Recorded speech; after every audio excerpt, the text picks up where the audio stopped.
Bueno, muy buenos días y bienvenidos a Casa Árabe y Good morning. Welcome to Casa Árabe and this seminar that we believe to be key, to be very important, especially when we talk about the future, well, the present and the future of this region. My name is Karim Hauser. I am the coordinator of international relations in Casa Árabe, and on behalf of our general director, I want to welcome you again. I will speak very briefly in Arabic for those who are listening to us from the other side of the Mediterranean Sea. Now, Mr. Hauser is speaking Arabic.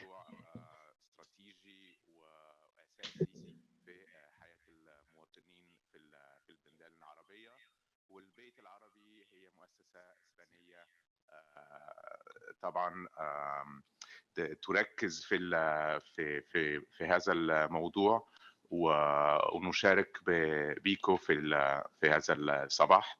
نتمنى تكون جولة مفيدة. El agua es imprescindible tanto. Water is key for socio-economic development, energy, food production, and the survival of human beings. But with the increase of the population, this has become a strategic aspect due to the different competitors in the control of this resource. The competitiveness that we see here generates conflicts. The United Nations gave us data about 200 million people not having access to water resources and over 240 million lack basic sanitation services access. The United Nations recognizes the human right of having access to water and sanitation, as Boutros Ghali remarks. The only Arab Secretary General of the United Nations, the next war is a worldwide war is going to be based on the control of water. And our region is particularly sensitive to this aspect because of the issues related to the rights of the use of this resource. We're going to talk about the Jordan River that is born in Lebanon and is a natural border between different countries and crosses Palestinian territory. And due to the quality of its water, the Jordan River is key resource for the life of the region, as we could see by the end of the 60s, and from 64 to 67, there was already a war on war, known as the War on Water in Jordan, among the different countries in the region who wanted to control the water resources. And this is determining actually the foreign affairs policies between the countries, in particular the relationships between Israel and the occupied territories of Palestine. And this is hindering the achievement of agreements over the control of the water resources and determines the difficulties in reaching any agreement. The water of the Nile River also causes problems due to several aspects, such as the increase of the demographic numbers in the region and the conflicts between the different countries sharing the basins of the river, and in particular, the conflicts between Ethiopia and Egypt.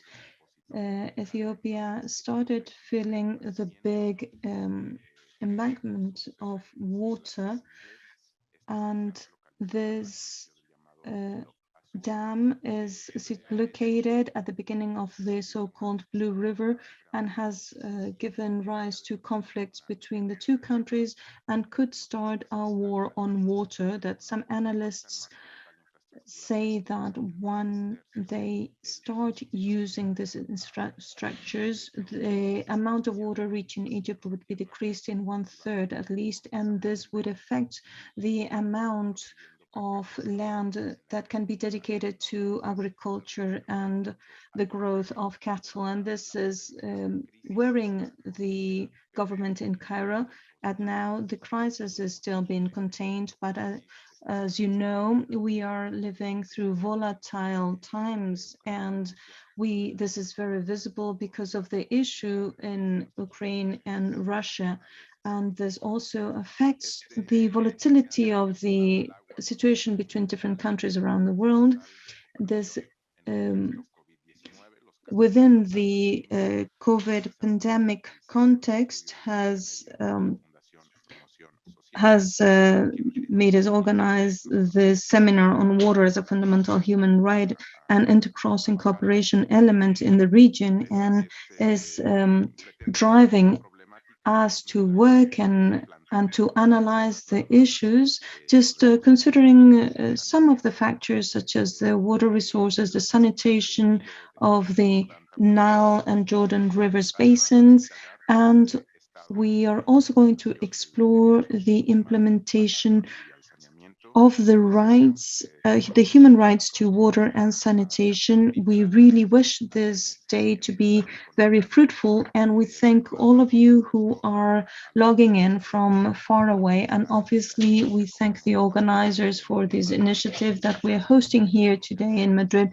Casa Árabe is a public institution, Spanish public institution, having as a goal not only understanding the reality of the Arab countries, but also to promote the dialogue between Spain and the Arab countries, and to promote encounters such as the one that we are holding today. I will leave the floor now to Maria Beamonte, who is the General Director of the Foundation Promoción Social. And I would like to ask you, I thank you all for using your face masks. I will put mine on the minute I give the floor to Maria, and I ask you all to do the same. And just as an indication, if you want to speak up, you need to press the microphone button. And when you want to leave the floor to somebody else, you need to release the button. So with that said, I will leave the floor to Maria. Please proceed. Well, thank you very much, Karim. Good morning, everyone. Welcome to this seminar that, as Karim has said, is being organized by our Center of Studies for the Middle East. It is a pleasure to be here gathering all together again in Casa Árabe, who is a regular host of our events, and it makes us it's very exciting to be able to celebrate these live events, even though today we will have some experts joining in from their home countries, from Palestine, from Jordan and Ethiopia. And for our side, however, it's very nice to be able to be here with some of you live. The topic of today's seminar, as Karim has said, and it's a key aspect. We are talking about a fundamental human right, so that the rest of the human rights can be achieved. It's a strategic element for the resolution of conflicts, and for the experience of our foundation in development projects, cooperation is a very wide experience. From 2004 and 2020, we have implemented several water and sanitation projects, achieving 4 million euros in investments, and we have focused in the regions that we are studying, for instance, Palestine, where we have been active since 1994, and we have carried out 61 projects. We have started working in Jordan since 1996, and we have also been working in Egypt and Ethiopia. As you all know, these are regions that lack the water resources. Middle East, as we all know, is one of the regions that lacks water the most around the world, and it's been also affected or increased due to the climate change. This seminar is also has also to do with the foreign policy project from 2021 to 2024 and the response that Spain is given to certain foreign issues. We have developed from our foundation several projects, and I want to thank all the experts who are here in presence live today. We are going to analyze and deepen into the issues of the water and sanitation from the Nile Basin in terms of availability and access and use, as well as the quality and quantity of the water resources. We hope this to be a space for the reflection for us all, also to share good practices, and we hope that we will provide some keys for the resolution regarding the conflicts about water resources. And I will leave the floor now to Alejandro Maceira from the platform IAGUA, focused in the water sector. They are a leader web in Spain and Latin America. Alejandro has developed his career in the water sector, where he has worked from different angles, and he will be the moderator of the roundtable and introduce the rest of the speakers. Thank you very much, Maria. Thank you, Maria. Good morning, everyone, and congratulations congratulations to the Center of Studies of the Fundación Promoción Social. It's an honor to be here to moderate this seminar. And the goal today, as Maria said, is to analyze the current issues regarding water resources in the Nile Basin and to explore the state of implementation. And we will focus in particular on potential ways of resolving problems and conflicts regarding water. We will focus on water and sanitation and the goals of the SDGs, in particular number 6, within the context of the pandemic caused by COVID-19.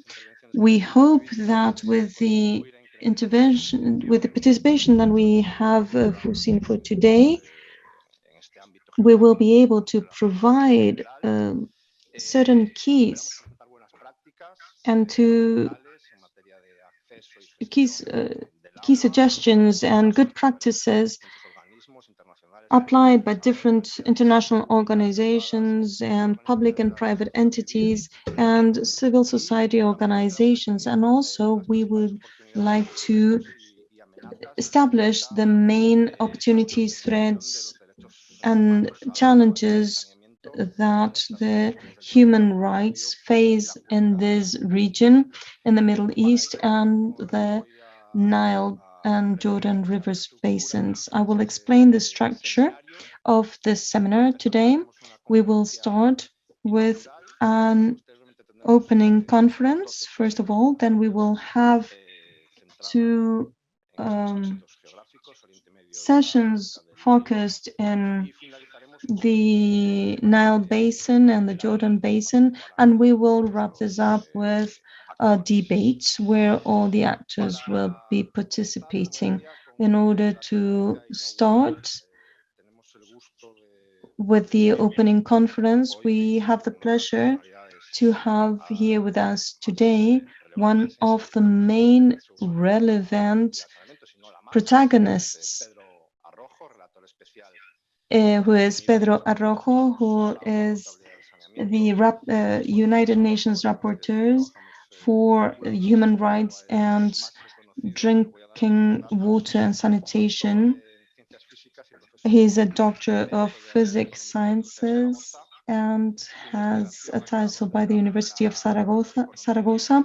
He has done research in the economy and management of water. He has published over 100 scientific articles and has participated in over 70 books. He has been a member of the Committee of a UNESCO program. He also participated in two first conferences regarding water resources control, and he promoted a declaration, a statement on the use of water resources in 2003. He received the Goldman Award on Environment. He was also awarded with the Merit Medal and has received an award by another university in 2011. He was also a deputy in, he has also been a member of parliament in the 11th and 12th mandates in Spain, and he's also the rapporteur, special rapporteur of the United Nations for human rights regarding drinking water and sanitation. Please, you have the floor. First of all, thank you very much. It's a great honor to be here with you today. Just a year ago, I was awarded the great honor of being appointed a special rapporteur for the United Nations regarding human rights on drinking water and sanitation. It is a great honor, but I have to say that it's also a great challenge that is as huge as it is exciting. I will introduce very briefly my main concerns and lines of work, what I'm doing, what I will do in the first 3 years of my mandate. These mandates last 3 years and can be extended 3 more years if the rapporteur is ready to undertake the challenge. As I said, it's an overwhelming job, but please note that this has not a salary attached to it. This gives me a lot of independence. Obviously, I have a team in Geneva who give me a support without which I would be completely lost, and both the German and the Spanish government supported this position, and I give lots of funding that allows me to hire some consulting positions. And as they tell me from the United Nations, they tell me that you are so independent that you can say anything, even things that do not please the majority of the council. Every year, a debate and a poll is held because, unfortunately, there is a certain number of countries who promote the possibility of removing a rapporteur from the position if they are inconvenient for their positions. However, there's always an overwhelming majority who support the presence of an independent rapporteur, and this allows us to keep working independently. Just so you understand my line of work and my beliefs, I want to say that in 2023, these are the first three years that I have committed to very specific ideas and projects. I will focus my report on the water as a peace and cooperation argument. So I'm working already on this because it's really an overwhelming topic. I've been working on this for many years, but still I feel immature, and I feel there's a need that I keep talking and I keep getting to understand better and learn more about the potential for a dialogue regarding this topic. So I'm working on this, but as I said, when I was called to participate in this seminar, to specify that in order to establish a proper report, besides the enormous and important topics of the Jordan and the Nile River basins, which are extremely important, and I have to congratulate you on undertaking these topics. But besides this, I would like to ask for your help so that we have open dialogue channels with all parties. This is not easy at all, and there are certain sectors in conflict who are open to dialogue. Usually these are the weakest parts, and the strongest parties are not so keen on dialogue. I will include my recommendations, my assessment in that report as best as possible, but I need to be able to speak to people, to states, to social agents, actors who want to talk to me. And I also need to talk to those who don't want to talk to me.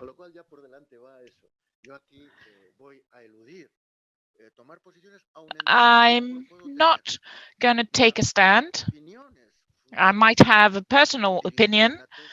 I led a thesis for more or less 4 years, gathering data on the water management in River Jordan with universities, institutions. I tried to create a jury for this thesis with different experts, and it wasn't really possible. Well, I could carry out my thesis. I've got this data, I will have to update them, etc. But for me, it is essential right now not only to have data, I have the data, I have to be capable of opening dialogue. My first report, going back to my speech, please let me know when I have 5 minutes left. My first report to the Human Rights Council in Geneva last year was focused on the global crisis and the water region, water planet. Well, part of the water is it is the water or Earth. It is the blue planet, so to speak. And this is, in these words, what I wanted. The global crisis, when we say 2.2 billion people who don't have access to drinking water, this data is striking. There are no possible risk. But to talk about climate change 10 years ago, for example, or to say something like that, meant that I had to leave the room, and I was labeled as radical anti-system academic. Now it is the official terminology that we use. Out of these 2.2 billion, with certain exceptions, I'm talking globally, with the exception of those territories that are extremely arid, suffering climate change, that in a few decades can turn into territories that cannot withstand inhabitants. The majority of them are not thirsty with no access to water. Well, our ancestors used to walk until they found a source of water to be able to lead a dignified life. And that's the reality that exists. But out of these 2.2 billion, the majority, we are talking about impoverished people who have difficulties to pay and access, and in other cases, they only have access to aquifers or rivers, and that water is polluted. The main roots, from my point of view, of this global crisis has to do with the mix of certain aspects that have to do with our lifestyles, the gap with regard to inequality that we've created, that is fully unjust, and also the problem with regard to lack of sustainability in our aquifers. Water has been turned into the key factor of life, the blue soul of life, as I call it. We've also turned it into a factor related to disease and death, without a doubt. Sadly, there are also three other factors, from my point of view, that worsen this global crisis. Pressures, strategies to privatize and finance and market water, three different concepts but are closely related, based on the treatment of water as a good, as an economic resource. But to undertake this treatment, to turn it into a good, transforms these 2.2 billion people in the core of this crisis. 2.2 billion turned into impoverished clients who cannot pay now and will not be able to pay for this in the future. So instead of confronting this global crisis, this approach makes things worse because we're turning water into a commodity. Second factor, pandemic. It is worsening the inequality, the impoverishment, and then third factor would be climate change. I will devote a few comments to that. That is, of course, very important, and we will have to take this into account. The second report in November that I November last year to the General Assembly was focused on the impacts of the fact of water being turned into a commodity. The water in California has been now included as a listed asset, following pure speculation dynamics. I don't really have time to go into this, but there's been included in my report. It is a more educational report, more friendly, that can be easily, I think, understood. It is accessible on the internet, and this allowed me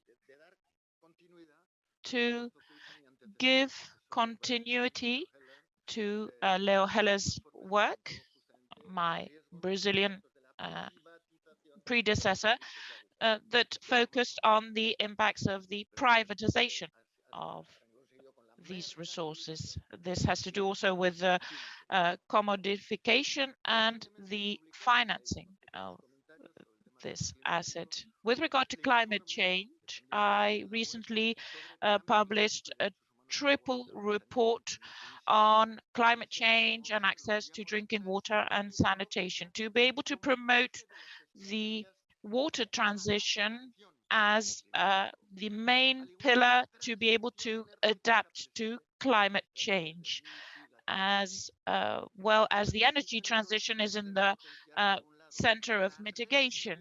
This strategy has to do with environmental resilience and two aspects: recovering and reinforcing the resilience by recovering a good state of aquifers, wetlands. We're talking about the hydric lungs of nature. We've got the water on the surface, and then we've got groundwater.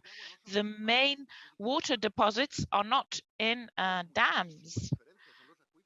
We're talking about aquifers as key. This year, United Nations is devoting the year and the Water Day to reflect and understand the value of aquifers as the water lungs of our planet that also should be used by humans as a complement, as a strategic reservoirs with regard to water cycles. And what we're doing right now is over using these aquifers. And if we use these lungs in excess when we get ill with COVID, well, we're doomed. We need to reinforce the environmental resilience associated to climate change, and also, on the other hand, the social resilience with focus on human rights. I can't really go into detail for 2023. This will be the end of my three-year mandate. My first report to the Human Rights Council in Geneva included my position with regard to water. I'm going to read, I quote, water has to be managed as a common good, but nobody has to take ownership.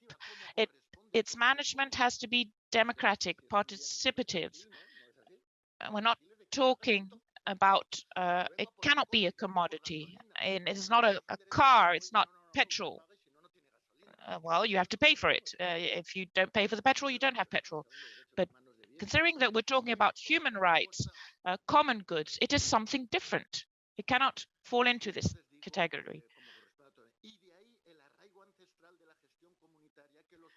The community management from villages is essential, but the complex current society, the need to manage the sustainability of these groups and to guarantee social well-being has to be in the hands of states. States have to do this in a participatory manner with democracy.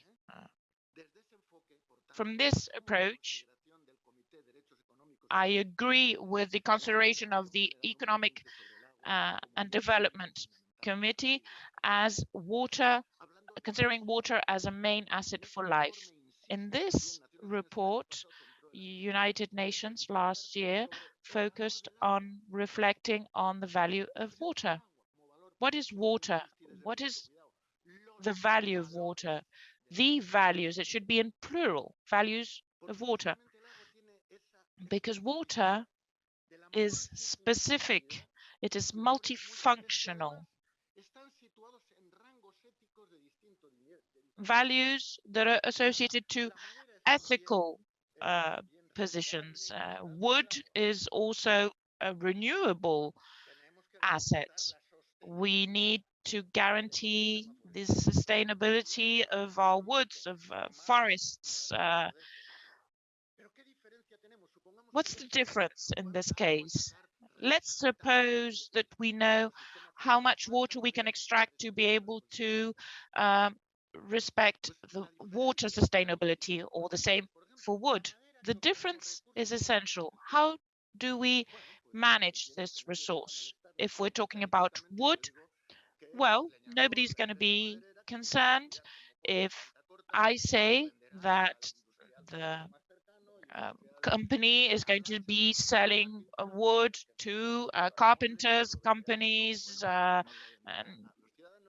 different actors. We're talking about a market, no scandal. But if we do the same thing with water, this is wrong, because the most important values of water are not associated to capital goods. How can we compare the value of water with the value of, for example, if this water is used for a swimming pool, how can we compare it to the value of that water for a family who needs it to be able to survive, or for children? Or we cannot compare. We're talking about different ethical positions. So it is necessary to establish a difference between ethical categories to be able to focus on priorities, uses that have to do with water related to life, water devoted to general interests, water devoted to the use associated to economic development, social development. This is the third level of priority. And sometimes water can can be breaking health in people, even if in some cases it can also be related to the economy. Water, with regard to life, has to do with uses devoted to life, starting with the life of people, the minimum amount of water that we need to be able to guarantee human rights, water for life, the water that is needed by impoverished communities, not to focus on agriculture or a business. I'm talking about the water needed by these impoverished communities to be able to cultivate their own food, or the water that is needed by the river to be a live river, sustainable river. I cannot go into detail, but sadly, these priorities are changed, and we give the priority is given to powerful interest, and in many cases there's manipulation, benefit, profits manipulated in the hands of powerful interest. So those who are impoverished or in a vulnerable situation see how their human rights are being violated. With regard to water, it is very important to understand the vital importance of preserving and recovering the sustainability of the water system, especially with regard to climate change. To continue thinking and about rivers as CO2 rivers or hydrous rivers is like understanding a forest as a simple warehouse of wood. We need to manage live ecosystems that provide us resources, but not only that. This also happens, well, I'm not particularly proud of being European. Sometimes I feel ashamed. But I think a good example in Europe is the water directive that we have here. It is being chaired by a clear objective. There is no mention of maximizing profit.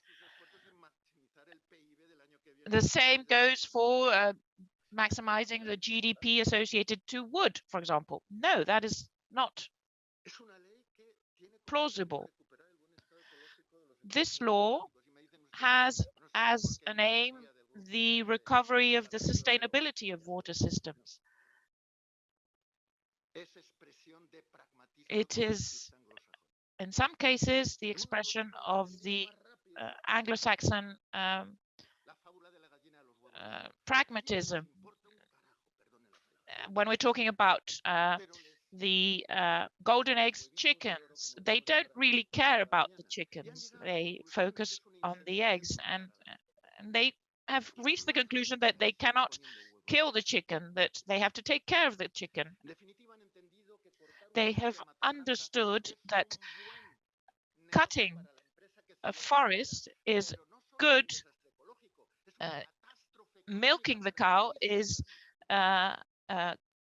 a catastrophe for the country that is allowing this. To overexplode an aquifer, a river, might be a good short-term business for the different parties involved.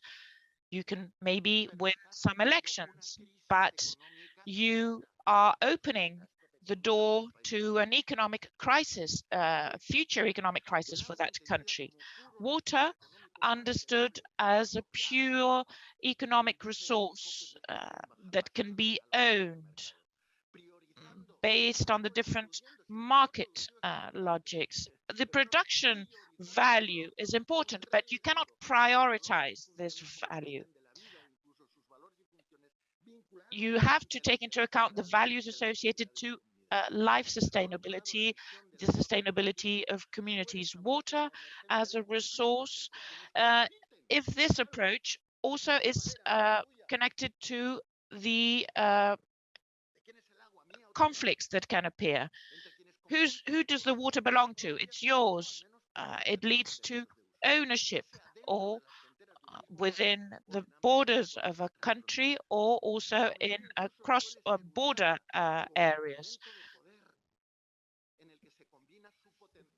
Can also be used as an argument for power, where you also add in the equation the symbolic value of water, and they're perfectly aware of this. It's a means of bribing, of pressure, and from these viewpoints, it can, even if I don't give you any specific examples, you can understand that this can easily be turned into a weapon. But if we undertake a resource understanding of it, the water can become a cooperation argument. And a good example of this is the traditional use of rivers as a means of communication and transport, and a use that has brought together along history all the riparian populations. And this is why all the international agreements have been developed around the public. Ante los graves problemas de insostenibilidad que se reflejan en particular en la crisis global del agua, de la que hablábamos al principio, cada vez resulta más evidente la necesidad de asumir una visión ecosistémica que nos permita entender y gestionar los múltiples valores y funciones en juego, más allá de su valor productivo, garantizando la sostenibilidad y el buen funcionamiento del ciclo hídrico que gestionan básicamente ríos, acuíferos, lagos y humedales en islas y continentes. Hoy sabemos que los ríos no pueden ser tratados como simples canales de H2O, recurso hídrico. Como decía antes, al igual que los bosques no pueden ser tratados como simples almacenes de madera, sino como ecosistemas vivos que cumplen funciones esenciales. Ecosystems that fulfill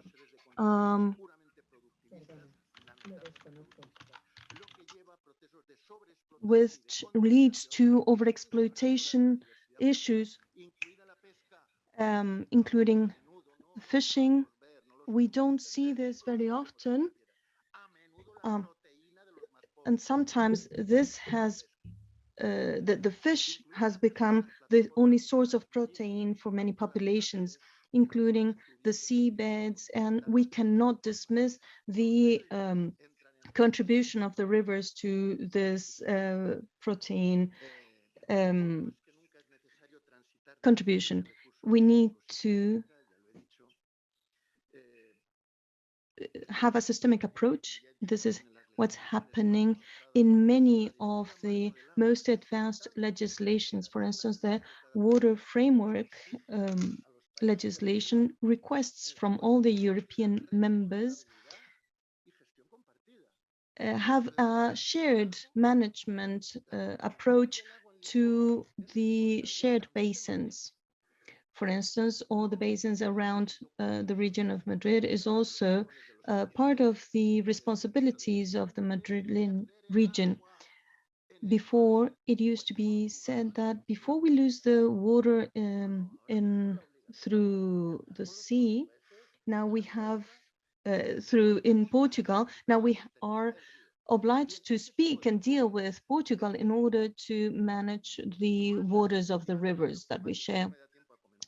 I do not have the time to share with you the perspectives of climate change, but we find the need of having international negotiations of this type. The issue is that the benefits of a well-managed basin, which I cannot go into detail about, the issue with this is that the benefits and the values that are at stake, the sacrifices or the constraints are not symmetrical when we speak downstream and upstream of the rivers. So we need to negotiate certain deals to balance the different benefits. And let me wrap this up or finish by establishing a parable or an example that will allow you to understand what I'm saying. Imagine that in this community we have a truck or a van that we share in order to perform all our duties.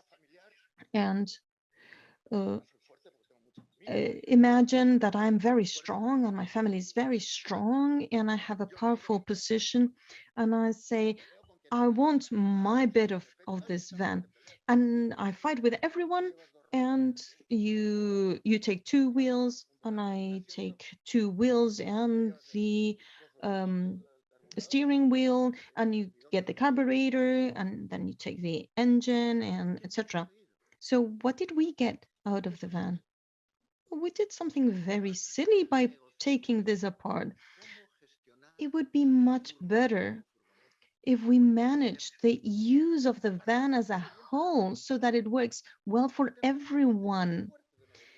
We will have to negotiate further so that we can all get a benefit. We might get everything I want, or I might get some of the things I want, but I will definitely get more than I would if I just got a piece of the van for myself. And that would be all from me. Thank you very much.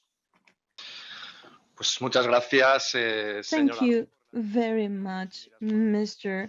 Arrojo, United Nations Rapporteur regarding drinking water and sanitation of water. Thank you for your conference.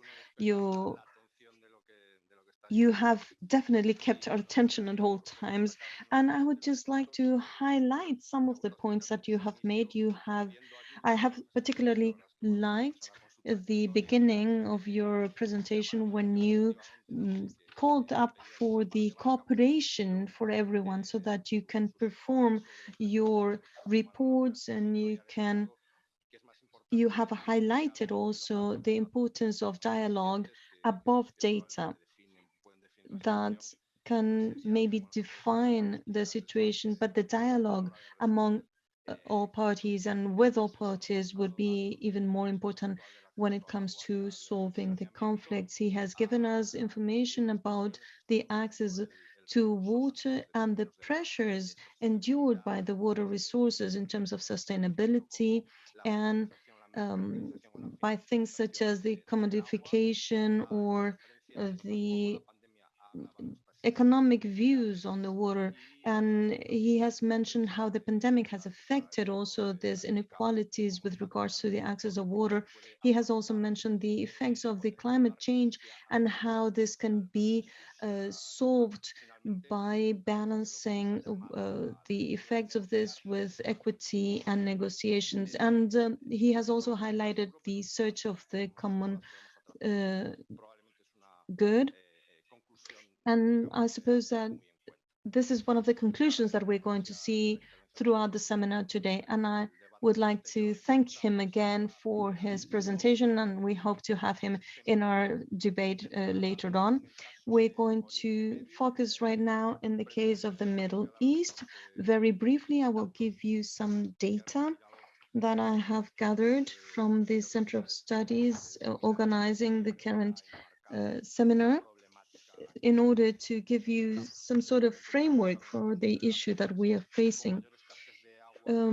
This river is in one of the more water-stressed regions in the world due to the growth of the population and the lack of proper governance mechanisms when it comes to intercrossing international management. There have been new dams and new offsets of the river that have depleted the original Basin. When we talk about the traditional conventions, there was an agreement that assigned 20% of the aquifers to the Palestinians, and 80% of the resources was devoted to Israel. The increase or the worsening of the crisis, the worsening of the crisis between those two countries has worsened the situation when it comes to the water resources. We have 3 speakers in this session, and we will leave the floor to Mutasim Al-Hayari, who is the director of the program of the management of natural resources. He has a degree in agriculture engineering by the University of Jordan. He is also director of the Fund for Human Development, and he has worked as a specialist in the development of exports in the World Bank. He has worked for the German Agency for International Cooperation for the Reduction of Poverty and International Cooperation. Mr. Al-Hayari, please, the floor is yours. Thank you. Thank you very much. The water resources in Jordan varies between traditional and non-traditional resources. Traditional ones are focused within rainwater and surface water. Surface water through local surface water and regional surface water. And then underground water is considered as renewable groundwater, non-renewable groundwater, and deep water. So also the non-traditional resources are the treated wastewater, desalinated water, and the brackish water. Rainfall in Jordan, actually within the good years, the maximum average, the maximum wet years, we can gain 11,000 million cubic meter, while the dry year is 5,800 million cubic meter, with an annual average about 8,200 million cubic meter. This is about 8% of these quantities are utilized as a surface and ground water. So with this percentage, it gives us an indication that there is still a good opportunity for Jordan to improve their water situation through water harvesting measures. Also, Jordan shared water basin with neighboring countries are regulated at political, technical according to agreements. As of 26% of Jordan's water resources are shared water. And this map shows the main locations and resources of water, especially this is underground water, most of it. The water withdrawal per sector in Jordan, most of it, 53% of it through the agricultural sector, and 44% through municipal services sector, and only 3% is through the industrial sector. Our main challenges actually varies, and I will start with talking about the gap between available and demand, which is going to be widening by time. Some limitations, some measures should be done and implemented on the ground. And we can talk about limited and decreasing renewable water resources. And this reflects the overpumping of the storage strategic water supplies and its impact on the quantity and the quality of available water. Also, the kingdom's failure to obtain its share of the shared water. The demand grew unexpectedly for the following reasons. First of all, the population demographic changes, economical and social transformation, Also, influx of refugees, especially Syrian refugees. So the Syrian refugees are counting around 1.3 million Syrian refugees in Jordan. The whole population of Jordan is around 11 million. So more than around 15% of the population are Syrian refugees, plus other refugees from different nationalities like Palestinians, Iraqi, and other refugees as well. Also, the influx of refugees, the climate change has played a major role in our water situation. The water supply vulnerability in Jordan, as per 2018, this map shows that the red color of this map actually represents the severe vulnerability, and the pink color represents the high vulnerability, and the yellow one is moderate vulnerability, and the green one is the low moderability. The vulnerability, sorry. This map, also this is the northern part of the kingdom, shows the production, supply, and additional needed. So I will focus on the additional needed of water and the water deficit by year 2030. We realize that in all governorates, in all the kingdom, there will be a deficit, and we will be in need for more water production to cover the needed within the different governorates. And we realized from this map that the most quantity needed in Arabic governorate, which is the northern part of Jordan, whereas the most of the Syrian refugees are hosted in that governorate.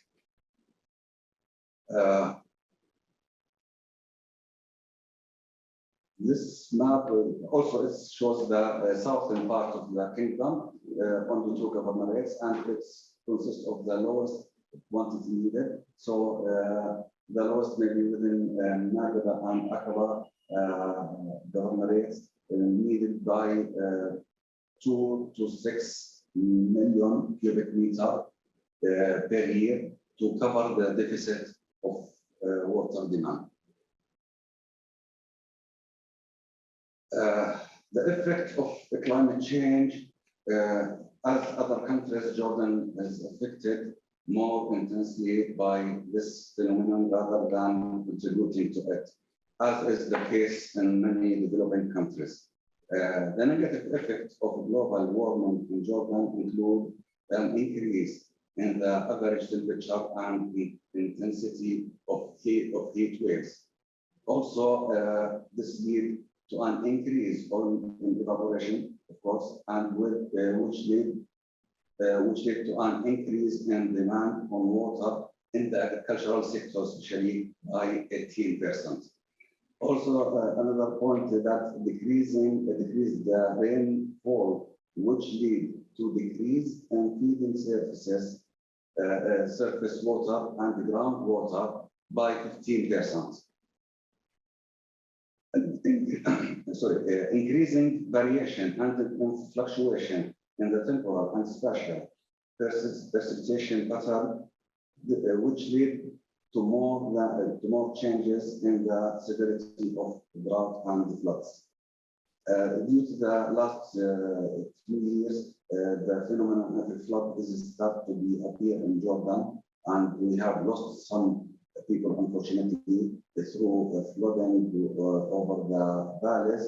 So now the government is start to work on this hardly to reduce and to make kind of emergency alert in the case of the floods.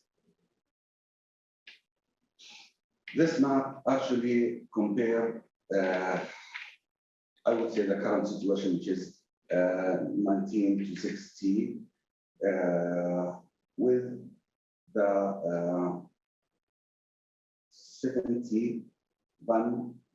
1971 to 100 years. So it's clear that we are going to and shifting toward more drought and more hot in terms of temperature. So the increase of temperature, which will affect, as we have said, on the water resources due to a limitation of the water resources availability.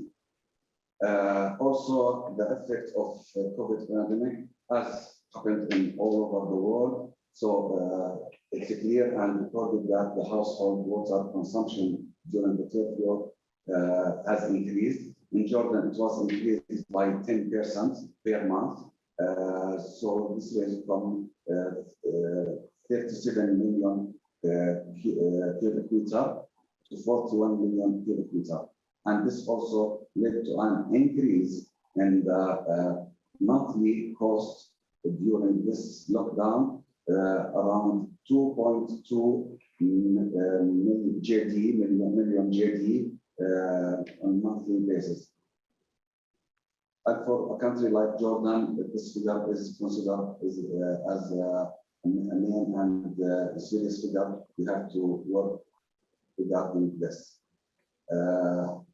Some proposed solutions, actually, I split it into 3 categories. So I will start that we need to make kind of supporting to vulnerable families in host communities with improved water system and wastewater infrastructure that are sustainable and climate resilience and expanding coverage to unreached areas. Also improve wash facilities and improve hygiene behavior in host community schools, as well providing Syrian refugees in camps and hard-to-reach areas with access in an adequate quantity of safe water, like tankering and water infrastructure. Also building and operating the cost-effective and sustainable water and wastewater network in Syrian refugee camps by improving both the quality of the water supply and its equitable distribution and improving the lives of over 100,000 refugee children and their families. Then scaling up alternative water technologies, including water saving and reuse, and engaging children to agents of change on water conservation in communities through schools, environmental clubs, and other measures. This slide is focusing on what proposed solutions to face the situation of sudden increased demand by Syrian refugees affecting on the population of the Jordanian. This slide of proposed solutions will reflect one of our main strategic projects in Jordan, which is Amman Water Desalination and Conveyance Project. So this project is aiming to desalinate water and transfer water from the extreme south Gulf of Aqaba, will transfer 150 million cubic meter per year as additional water to Amman. Also, another strategic project is Husban wells, which consists of a different number of wells with a good quantity of groundwater within these wells. My last slide was general suggested solutions like working on the sustainability of the current sources, which reduce the overpumping of groundwater and protecting from pollution. This just can be taken on at the national level from the national level government. Also, wells rehabilitation, improve water distribution network transmission lines and reduce water losses. Also, increase the storage capacity by creating more dams, ponds, and pits.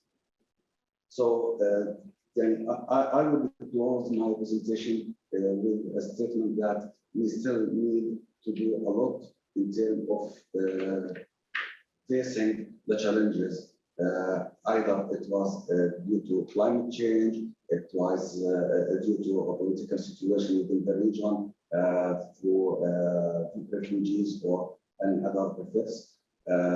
But the main and the major challenge, I would consider it myself, is the increase in population, as well as changes within the climate change, because the rainfall quantities in Jordan has started to reduce since more than 10 to 15 years ago.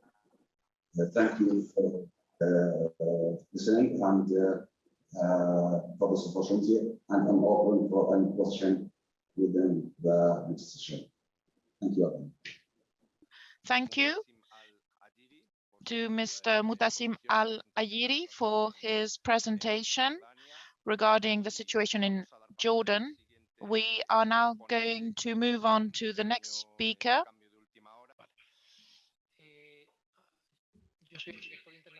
I am the international director of offering of Qualia. It's a Spanish company pertaining to the FCC group. It's a group that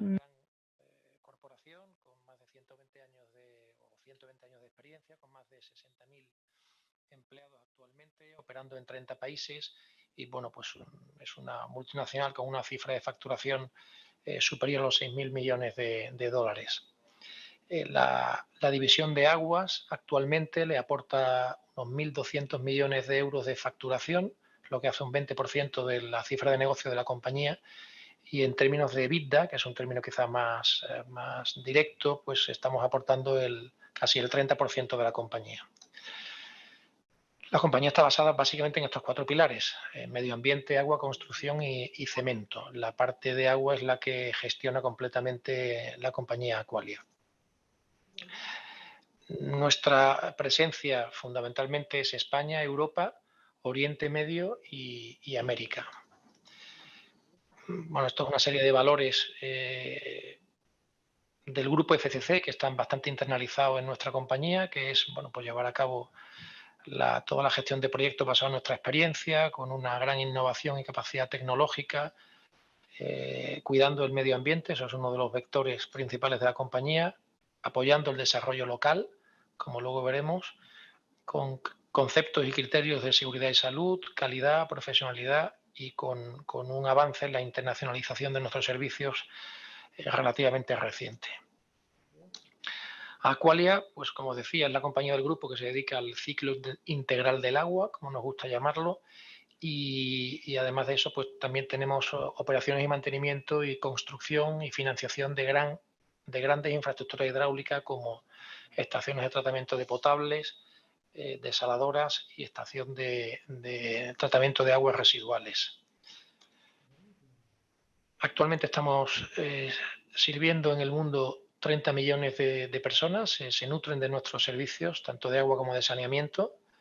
Estamos presentes en 17 países, somos más de 10.000 empleados repartidos en esos 17 países. Tenemos una gran infraestructura, casi 240 estaciones de tratamiento, 26 desaladoras, infinidad de depósitos, laboratorios, y con unos kilómetros de red, para que os hagáis una idea de la dimensión de la compañía, de más de 80.000 kilómetros gestionados. Eso es todo un reto y una complejidad. Como decía antes, estamos facturando actualmente 1.200 millones de euros y con un EBITDA de casi 300 millones. Nuestra huella geográfica pues está muy centrada en España. Como veis, pues afortunadamente pues tenemos la confianza de más de 1.000 municipios en España que han externalizado la gestión pública, por supuesto. Can you hear me now, please? Can you confirm that you can hear me in English? We have a footprint in the international sector. We have mainly focused in Spain and Europe, the Czech Republic, Georgia, Italy, and Spain, in Romania as well, also in the north of Spain and Middle East and Latin America.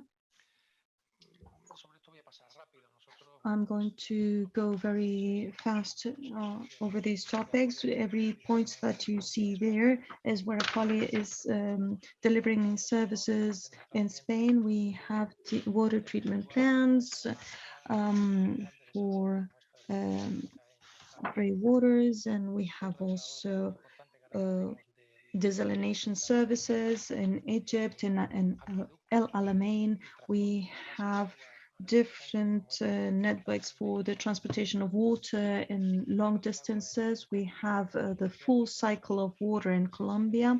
We have been present for 2 years in Colombia. We are being very successful in this country in the development of our business. We have a very important plant in Bogota regarding brackish water, and we are going to move on to the main topic, which is water as a human right. Qualia has published very recently their strategic plan on sustainability. Qualia is a private company, but we deliver a public service, which we also have to bear this in mind at all times. Water is an essential resource for life, and sustainability is based on 3 or 4 axes, as I like to say. This is something that we respect within our company. It's an economic and environmental, social resource. Environmental sustainability is something that anyone can understand. It's the protection of the environment for the future generations, but for us, we have to use technology, for instance, desalination plants, in a way that makes this sustainable and does not generate waste. So we take into account all these aspects, the technical, social, economic, and environmental aspects and dimensions. And in Qualia, this is one of our main goals, to ensure the sustainability of the resources, the access to those resources, the continuity, because it's not only important to access to water, but to have access to it 24 hours a day, 7 days a week.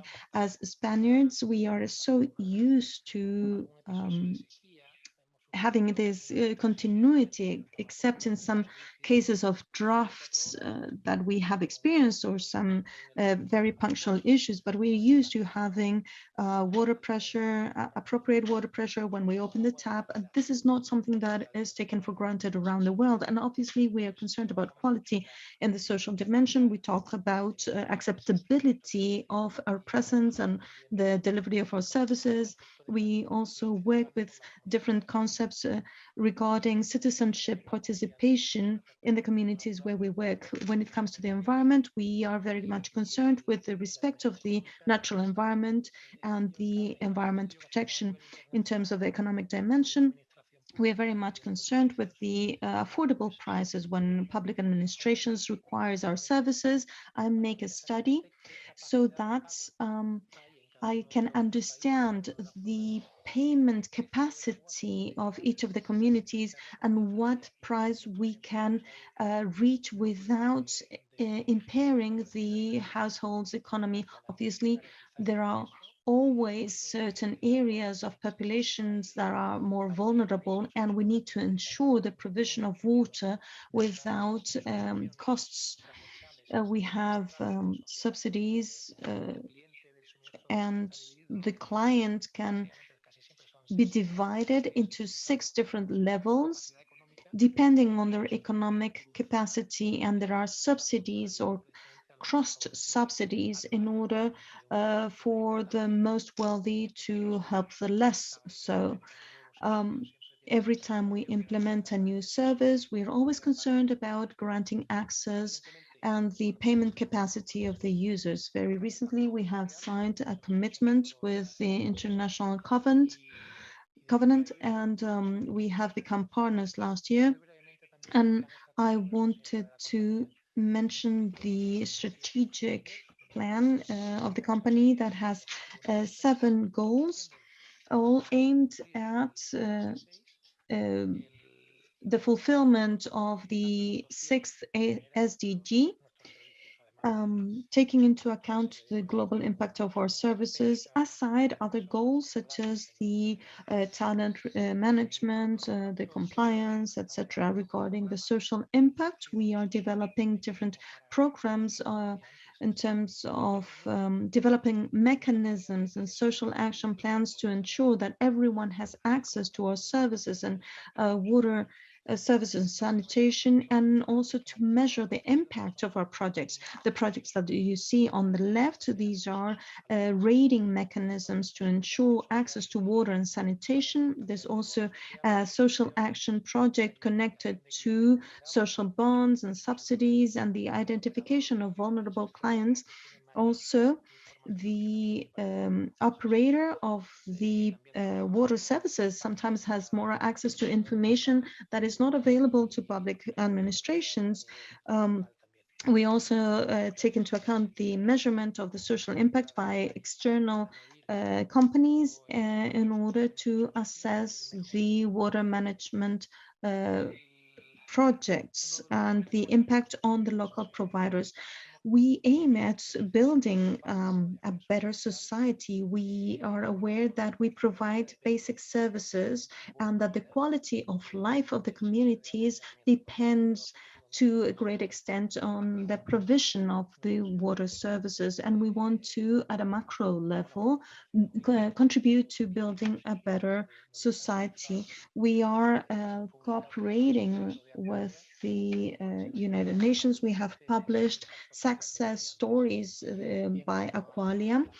And when it comes to Middle East region, because we are working right now, we have very interesting projects, different types of projects in Saudi Arabia, in the Emirates, in Qatar, in Oman, Algeria, and in Egypt, to be more specific.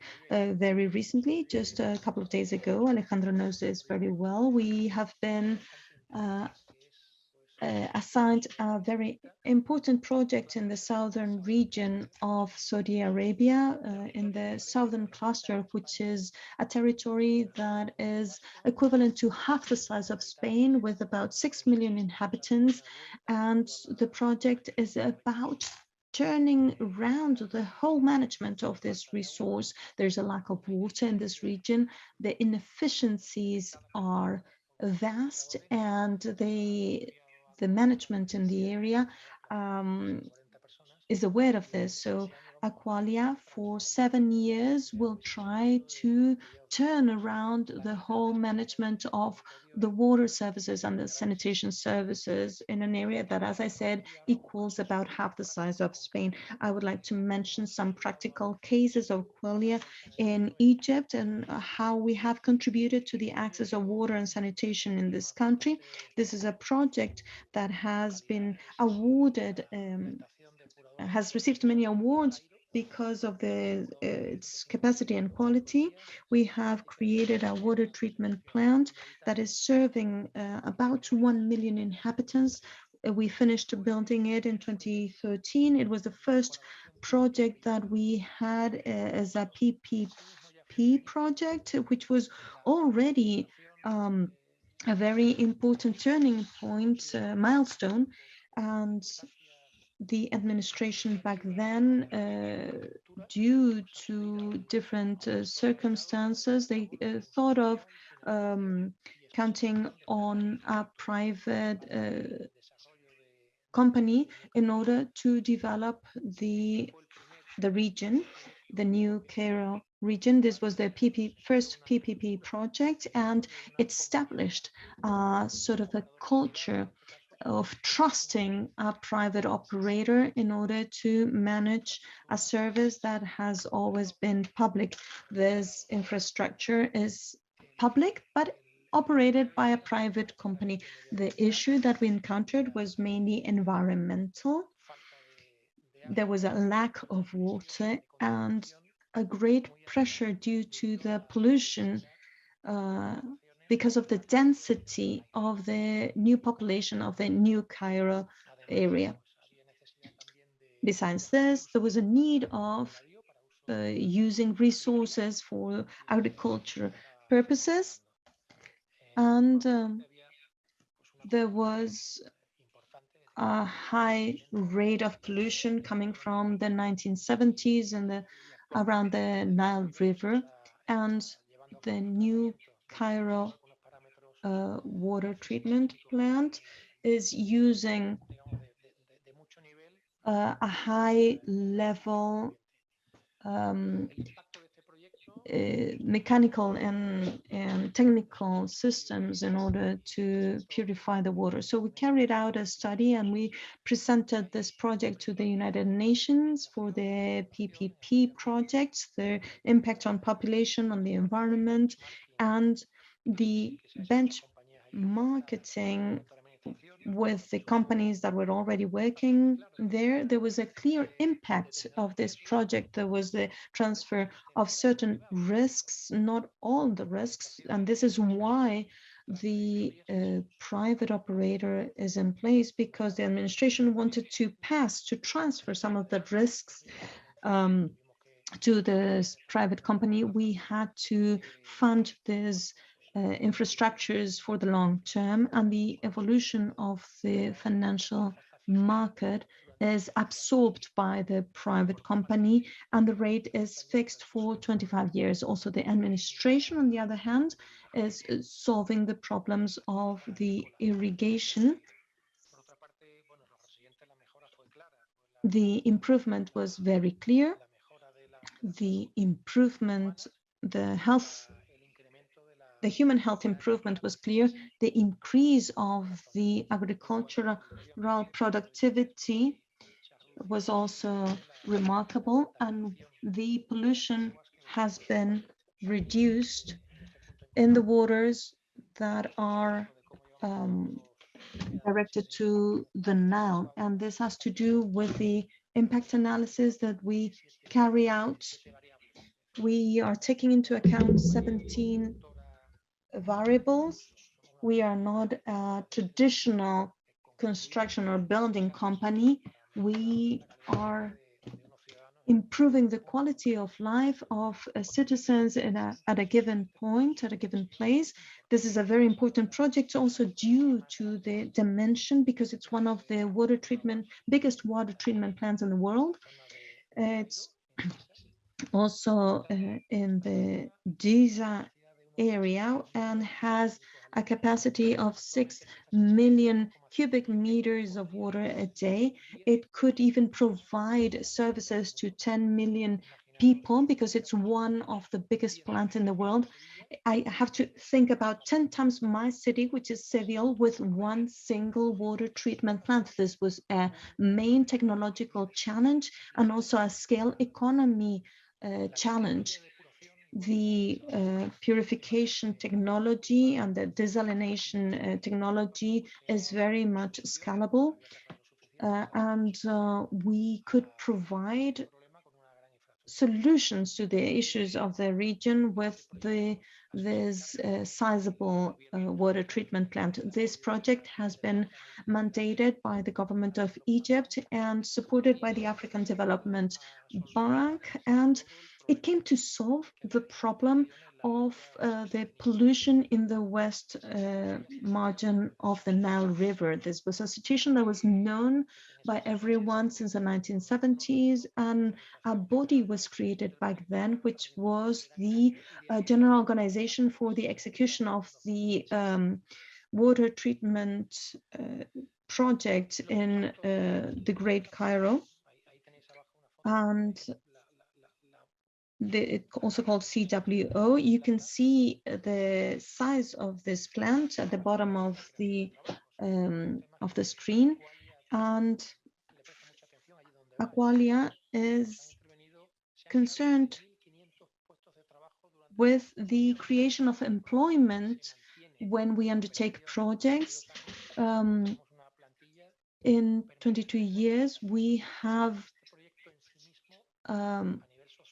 several fixed positions, and we have contributed to changing the management of the resources in the area.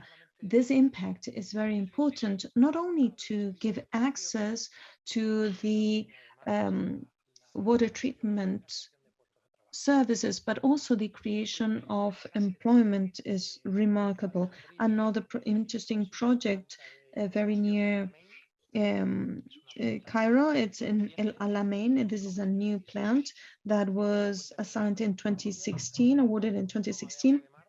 It brings the water from the sea, and it's very particular because this project was made with a fast-tracked project methodology, which means that the Egyptian government accelerated the work plan, and we had to adjust all our planning and turn it into a very fast speed project. We were successful. You can see two real pictures of the desalination plant, and this is one of the key aspects of this project, is to limit the impact of the project in the environment, in particular on the seabeds.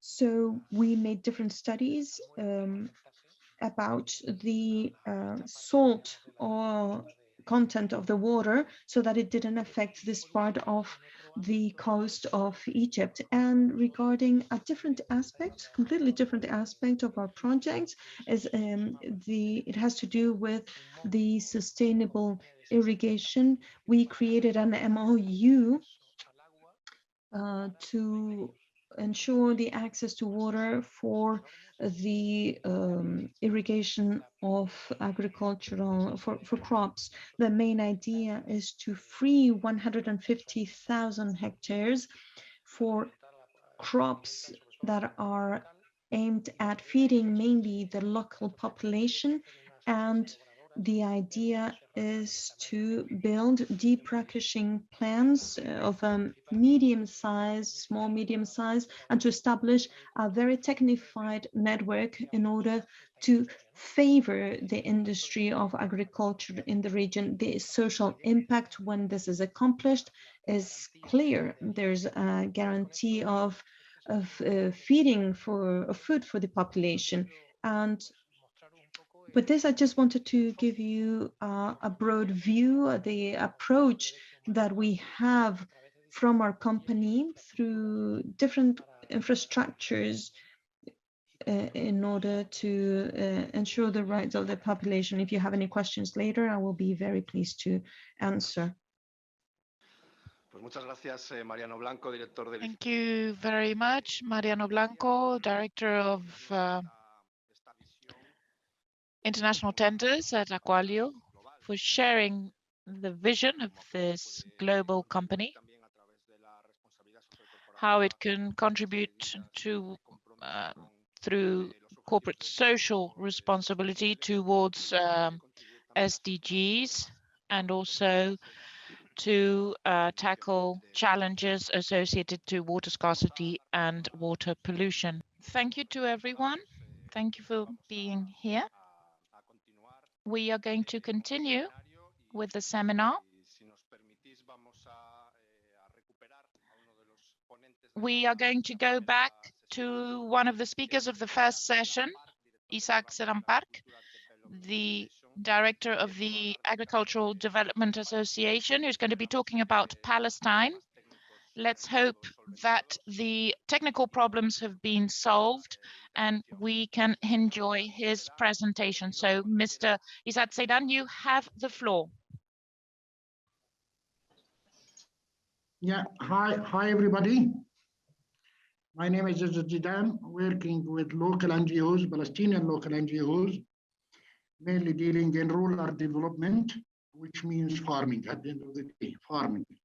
Where is water scarcity and challenges there. As a Palestinian, if you allow me, as a Palestinian, I'll give a brief introduction about water status in Palestine.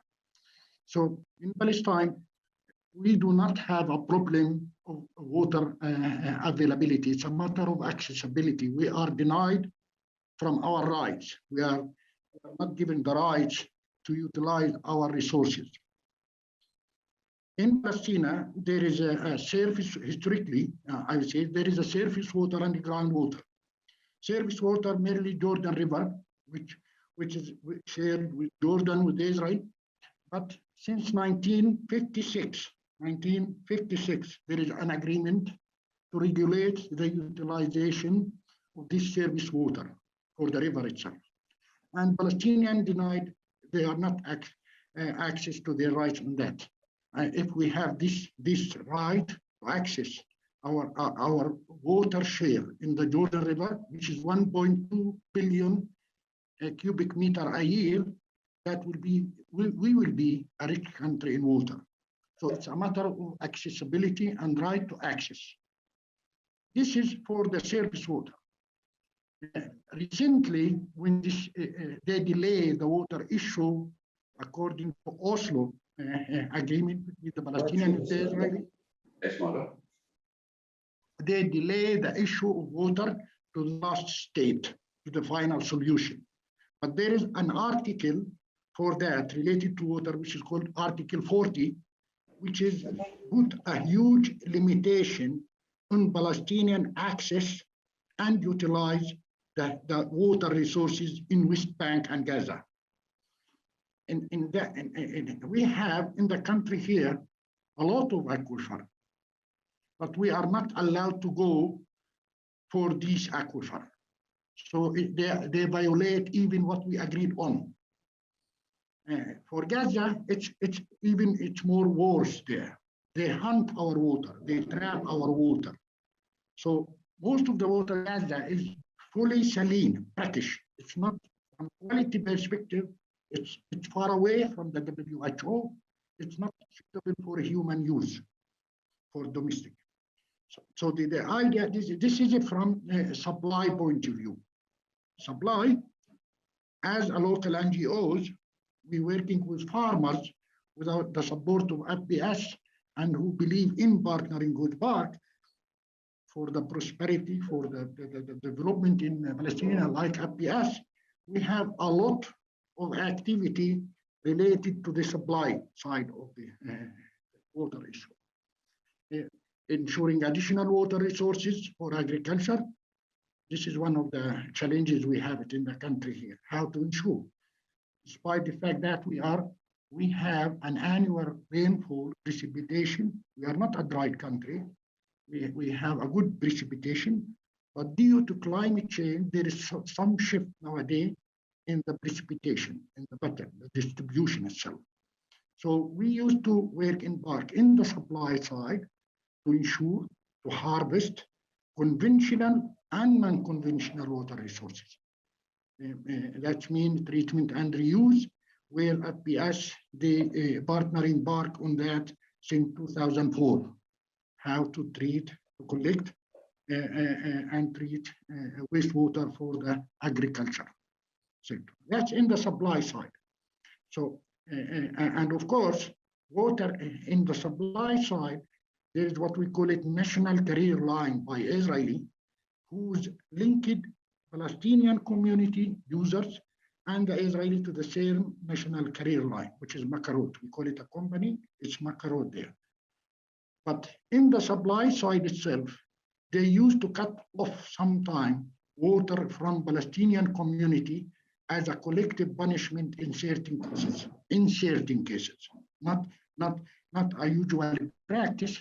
Extremely, sometimes they use it for as a collective punishment. Sometimes because the local council, they do not pay their bills, sometimes for political issue and so on, in the supply side. So in the supply side, we do not have any problem, let's say for the current. We are talking about the sustainability of these resources. For the current, if we given the chance to access and utilize our supply side, we have no problem in water. But the distribution of water itself among different sectors, this is a challenge for BARC. Because agriculture in the country, the dollar per cubic meter, we cannot compare it with other users or other subsector. So that's part of BARC and FPS working on that, how to protect a fair share for small producer, for farmer, for agriculture to protect their water share as national budget. This is in the supply side. When it becomes for the management side, I'll give some figures. here. For the agriculture sector, our national consumption is around 200 million cubic meter a year, which could be ensured from service, from precipitation, from, let's say, unconventional water resources, in addition to the shallow aquifer. We are not allowed to go for deep aquifer, according to Oslo Accord. When it becomes for the management side itself, within the governance, it's water sector in Palestine, it's well structured. There is utilities, there is some kind of privatization on that in the management itself. Like the case in Gaza, we have a lot of municipality water utilities. They are coastal water utilities. They are rain, they manage water. Inefficient, I will say. In West Bank, we have also similar utilities, semi-government, and they do good water management for the domestic use, for drinking water. That's at national level. Palestinian Water Authority in the country here, and there is what we call it joint water committee between the Israeli and the Palestinian. That committee is not validated anymore recently, but before, according to Oslo, it should govern the water distribution, licensing, tariff, use all these from the Israeli side to Palestinian side. Going a little bit down, what we do in the supply side is a fair water price. What we are all the time doing that, how to organize a small consumer or water consumer or as a farmer in a water user association with the supply side to a space and democracy for best water management. In Park, I can say it very briefly. When we are talking about a human right violation or a human right access, wash, we are far away from that because of the occupation, because of the limitation imposed by the occupation. It's not a matter of availability, it's a matter of accessibility. Lately, everybody hear about the new agreement, renewable energy, the Israeli, Jordanian, Jordan, Emirate investment in the future of water, because Jordan is suffering. Palestinian, nobody talk about Palestinian. They sit, this governmental body, three of them, they sit together, they negotiate, they agree, and they ignore the Palestinian right in that perspective. Any arrangement, regional arrangement related to water, we should be given equal fee to sit and discuss, to be part of the decision. It's not a matter of financing from Arab Emirates, Abraham Road or whatever it is, and the Israeli course. We in the history, we have the Red Med, the Med-Ted, this Marshall, let's say, project, and all the time they are delegitimize, they ignore the Palestinian as a human being affected by to be in equal feet in any arrangement in the region. So Israeli, they deny the Palestinian right to sit on a table for any discussion. We do not blame any. Water is crucial. Water is the life itself, by itself. But Palestinians are human.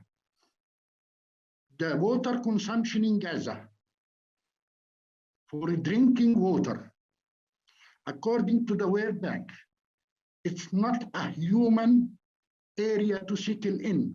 There is no water in Gaza. There is no water at all, according to the World Bank. So what the Palestinian try to do, with the support of the EU, there is a Marshall desalination treatment plant in Kenya. So we are reacting, we are coping We are not part of a solution. We are suffering from others' option. So this is the human rights violation. It's not a politics, it's a human. If in a rural area here, the consumption is less than 15 liters per capita, and 1 cubic in Hebron area, it costs more than €3 per 1 cubic meter. It's unfair. While the Israeli settler, in the other hand, the nearby settler, in the other hand, they consume 4 times than the Palestinian, 4 times than the Palestinian. And I will not say it's subsidized or not subsidized. This is fair. The idea is, as a Palestinian, it's water scarcity in Palestine is a reflection, it's the translation of the occupation, and they deny the Palestinian right as a human being there. And we are what we are looking for fair water distribution to ensure access to water resources. We are dreaming in Palestine about the WHO standard. We are dreaming of that. We cannot afford it. 1 cubic meter in Palestine, in our populated area, is 4 shekel, 5 shekel for treatments, 5 shekel. It means €1.5, almost €1.2. While the income of the people in the country here, if they want to reach the WHO, they have to expense more than 25 to 30% just to ensure water for drinking. So, and this is a consequences of the occupation, because we, as a Palestinian, access is, they classify it to the final issues, like they deal with it as a security issue from their perspective.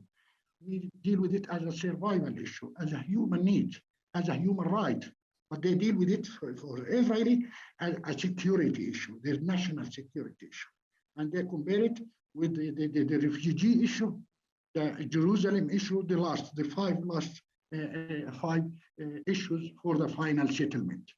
As a Palestinian, I'm really sorry to say, I'm really to the international community, when it's become to water right, a human right, I'm talking about a human right, they are not enabling the Palestinian to live in dignity and to access to their resources. It's a violation of the human rights law. It's a violation. It's a result of the occupation. We are a people under occupation, and the occupation is ought to by the law to ensure the quality and not to change anything on ground, especially when it's become to land and water. Water in Palestine, it's in Area C, according to Israeli classification. Area C, we have no control in that. No control, either on water or land. So this is the case of Palestine. Water, it's a matter of life for us. We feel sorry for our neighborhood in the region here. Lebanon, they are rich. They claim they are rich in water. Jordan, they suffer a lot from one of the 10th poorest country in the world in water. But when it's become to Palestinian, it's a matter of accessibility. It's a matter of right and accessibility. Many thanks. Thank you for giving us this vision that was part of the first session of the seminar, that have conveyed the serious challenges in the West Bank and Gaza, these problems that have to do with the access to water, and the figures were striking with the consumption per capita and the high cost to access an essential resource. It is a clear example of difficulties with regard to the fulfillment of this human right. As the special rapporteur explained, we need dialogue to be able to find solutions and to improve and allow Palestinians to have a dignified life. This would close the first session of the seminar. We're now going to move on to the second session, focused on the Nile Basin. I'm just going to give you a few data related to the Middle East Studies Center regarding the situation in this area. In the Nile Valley, there are serious challenges with regard to water security due to the aridity of the territory, chronic water stress, a fast demographic growth, and several intra- and interstatal conflicts. The Nile Basin is a source of conflict between different states. The agreements assign all the flow to Egypt, but Ethiopia and other countries claim that they were not taking into account in these agreements, and this has to do also with the Convention on the Use of Water by United Nations. In 2010, 7 riverine countries signed the Nile Basin Agreement that established the cooperative use of water. Since then, there has been the building of the dam by Ethiopia with the support of US and Israel. With regard to the Nile Basin, we are fortunate enough to have Pedro Arrojo, who will be giving us a presentation. So we have the UN Special Rapporteur on the human rights to safe drinking water and sanitation, who's going to take the floor. Thank you again. Just to let you know, as I explained during my previous presentation, I was offered the possibility of being here, but I have a restricted knowledge. I do not want to go into detail. I do have the elements, but not enough information in order to enter the debate about the specific notes within the conflict. And I do not want to go into detail because I do not want any doors to be closed to me so that we can actually have a real dialogue. I would like to get to September or October 2023 with a proper report to the General Assembly of the United Nations, not only about the Nile, but also a broader picture. But obviously there will be a reference to the most dangerous and bloody conflicts that are going to be dealt with today. But I would like to gather all the information, all the opinions, and the legitimate ambitions of either party. And I would like to make a broad presentation of all the aspects that are to be considered within this puzzle, and that should be taken into account if we want to get at a table, at the negotiation table, and start a proper dialogue. This has to do with the Nile Basin, but with any other basin that is actually that goes through different borders. In Spain, we have cases such as this, where there are different water transfer projects. It crosses different provinces, and except for the fact of bringing tax onto the streets, any of the arguments that can be brought about regarding the Nile Basin, I'm sure we can see it also in the debate regarding any basin, any river basin around the world, because they have to deal with all the claims of the different territories or countries that can be affected by the basin of a river. As I said in my first intervention, if we take the usual approach in terms of the resources that are from one country or one region or one place or the other, the out view is not appropriate. We can only, this can only lead to a power dynamic, and there's no rationality here, because we would be ignoring many aspects. For instance, when we're dealing about the Spanish and Portuguese case, the European Union tells us to reach an agreement between the two countries, and we have reached the agreement in Albufera. And please don't read it, because you're going to be shocked. It was about the amount of water that you can have and the amount of money that I can have.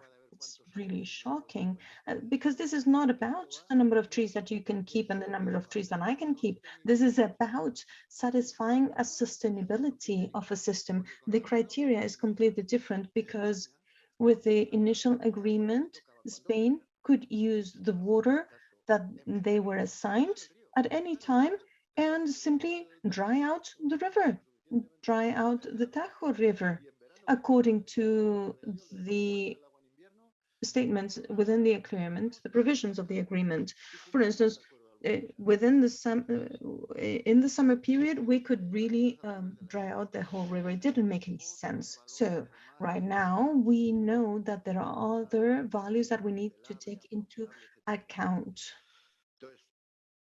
Therefore, the big crises that have been opened, for instance, regarding the Ebro River, affect, for instance, the inhabitants of the Delta area.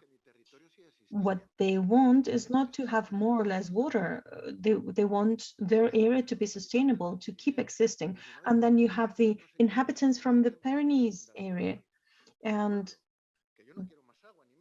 they don't want specifically the water. What they want is to survive at the bottom of the valley where they live, where there's a tradition, where there's a culture. And there are certain villages or certain areas that demand to have a certain amount of water. And this means that the water is affected by many issues, the weather conditions, etc., and some of it can even be lost in the air. And we need to take into account all these different factors when it comes to the distribution of the water and the claims over the water. If we understand and we take into account the values that are not only related to the productive aspects related to water, but rather the functions and the ecosystem aspects brought about by water, we can start taking into account a river or the wet areas, or even micro water, natural macro water treatment plants. If we kill the habitat around the river, we will need to build artificial plants. It is a sort of ecosystem service that the river brings us if we respect the river. If we do not respect it, then we have to replace it with expensive infrastructure.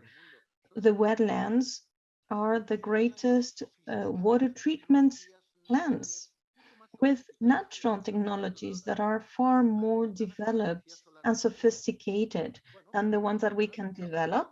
And they are actually fed by natural resources such as the sun energy. We can kill those areas, but then we will have to invest a lot of money to get the same water sanitation services by artificial means.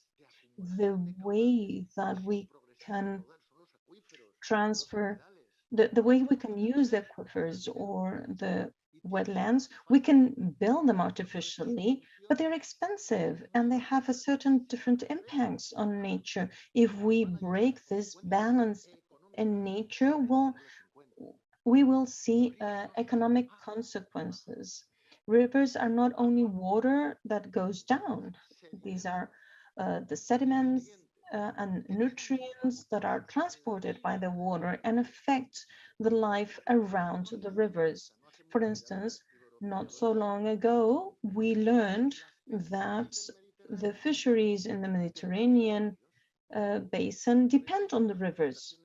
When we saw the protests regarding the use of the Ebro River water, we saw many people wearing these yellow raincoats, and we saw that those were the fishermen from the east coast of Spain, and we wondered why these people were there. But then we learned that they were already aware of the impact of the rivers on the sea coast, and the fisheries were affected to a great extent by the nutrients provided by the rivers that brought water to the areas of the sea closer to the delta of the rivers.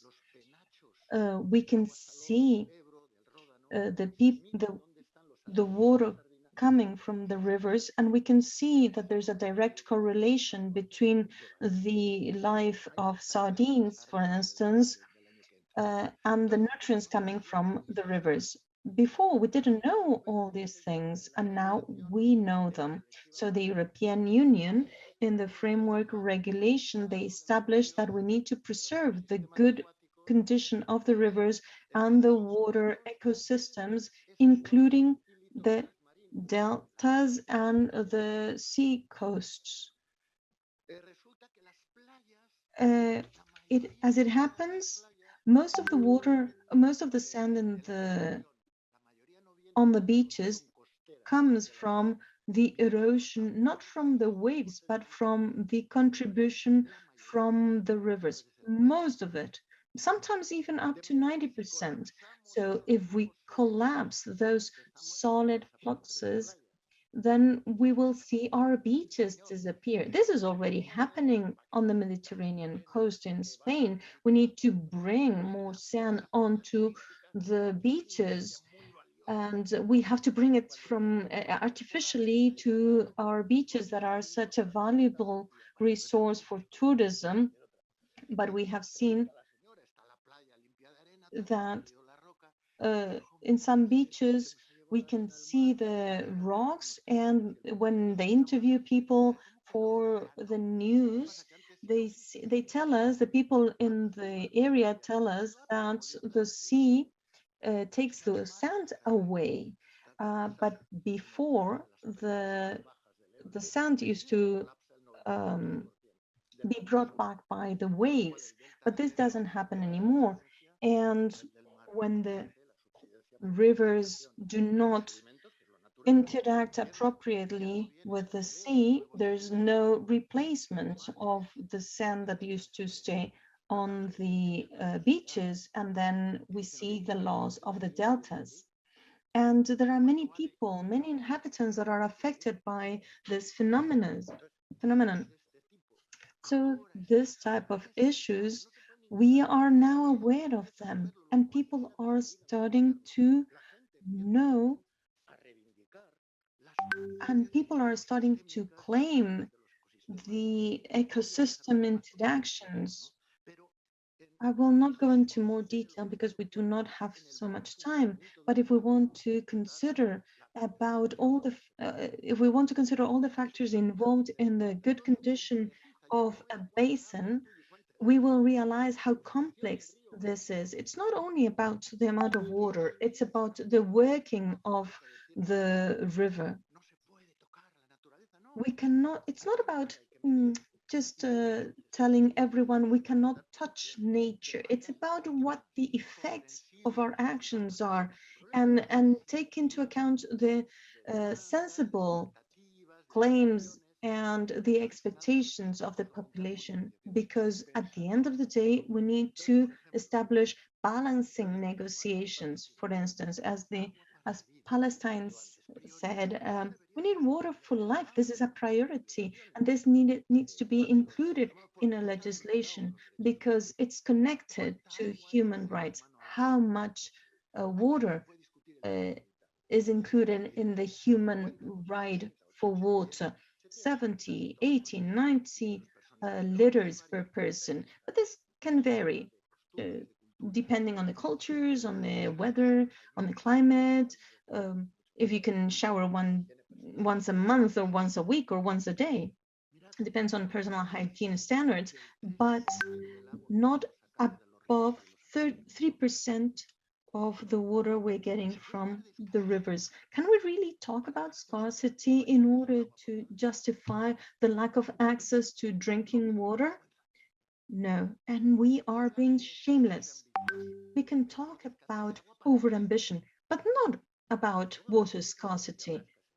And at least not for these. Maybe in other sense, yes, if we put a priority here, we're not going to to dry out any river by taking 3% of its water for the communities, for the vulnerable communities, in order to produce their food, not in order to become richer, which is also a legitimate claim, but just for the food that they need to be fed. How much does a community need?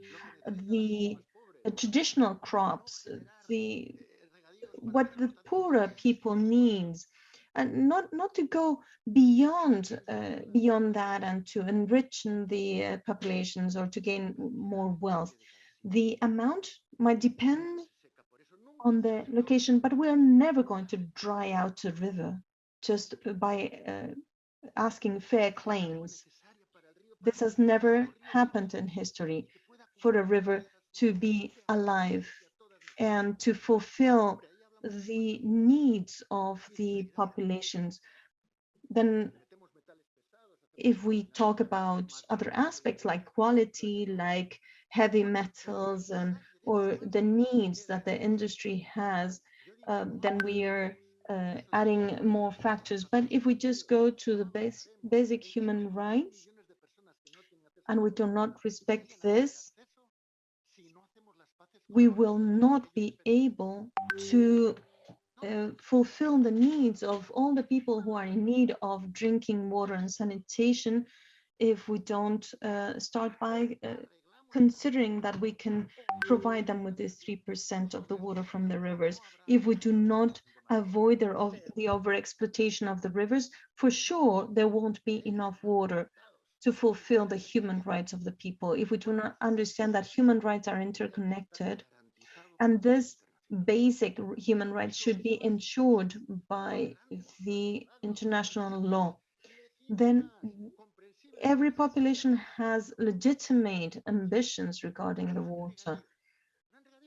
For instance, the grain crops, it's would be okay, but we cannot maybe accept this, because with that we could actually dry out a river. If we take water for certain uses, we might not have enough water to run an energy plant that is downstream, and then we need to find the balance. We might think maybe more about the people who live upstream, because there's a lack of symmetry, but maybe we can compensate this lack of symmetry in order for everyone to benefit from the rivers. Thank you very much. Pedro Arrojo, Special Rapporteur on the Human Rights to Safe Drinking Water and Sanitation. Regarding the lessons that we have learned in nearby basins that can actually be applied easily to basins such as that of the Nile River. And in particular, I want to keep the idea to preserve the good working of the rivers and the basins in order for them to be sort of a guarantee of life around the basin and to fulfill the basic human right of access to water. We are going to move now to Ethiopia. We have Zenebe Tsewagao. he is responsible for the programs department. He has a degree in vegetal science, and he's the chief of the secretariat where he's working since 1997. He has occupied different positions as a coordinator of the area development program, chief of the cultural section, etc. Mr. Zenebe Tsigo, welcome to this seminar. The floor is yours. Thank you so much. My name is Zenebe, as introduced. Well, my presentation will focus on the case of Ethiopia. As the title indicated there, the role of water as a fundamental human right and a cross-cutting element of cooperation in the COVID-19 context in Ethiopia. In fact, besides this topic, I think I will cover, some key points and the overview of Ethiopian situation in general. Well, just to introduce, Ethiopia has abundant water resources and contains the headwaters of 4 transboundary rivers, including the Nile, Rift Valley, Shabelle, and Northeast Coast. With the exception of Nile Basin, all river basins experience, water shortage due to recurrent drought situation. The key water stress metrics suggests that Ethiopia is water stressed. The total annual renewable water resources per person per year are 1,162 cubic meter, which is below the Flakenmark water stress index threshold and just above the water scarcity threshold. Countries under the Nile Basin initiative have to implement, more sustainable and innovative practices so that to improve the cooperation in the water management. Well, my second slide shows you about the map of Ethiopian water resources, the major rivers that flow, within the country and outside, and also the major lakes that are delivering the water resources. The good water management is becoming increasingly critical in the world, subject to growing scarcity of this resource. Our health and food, as well as energy security and the environment, all depend on sensible management of water.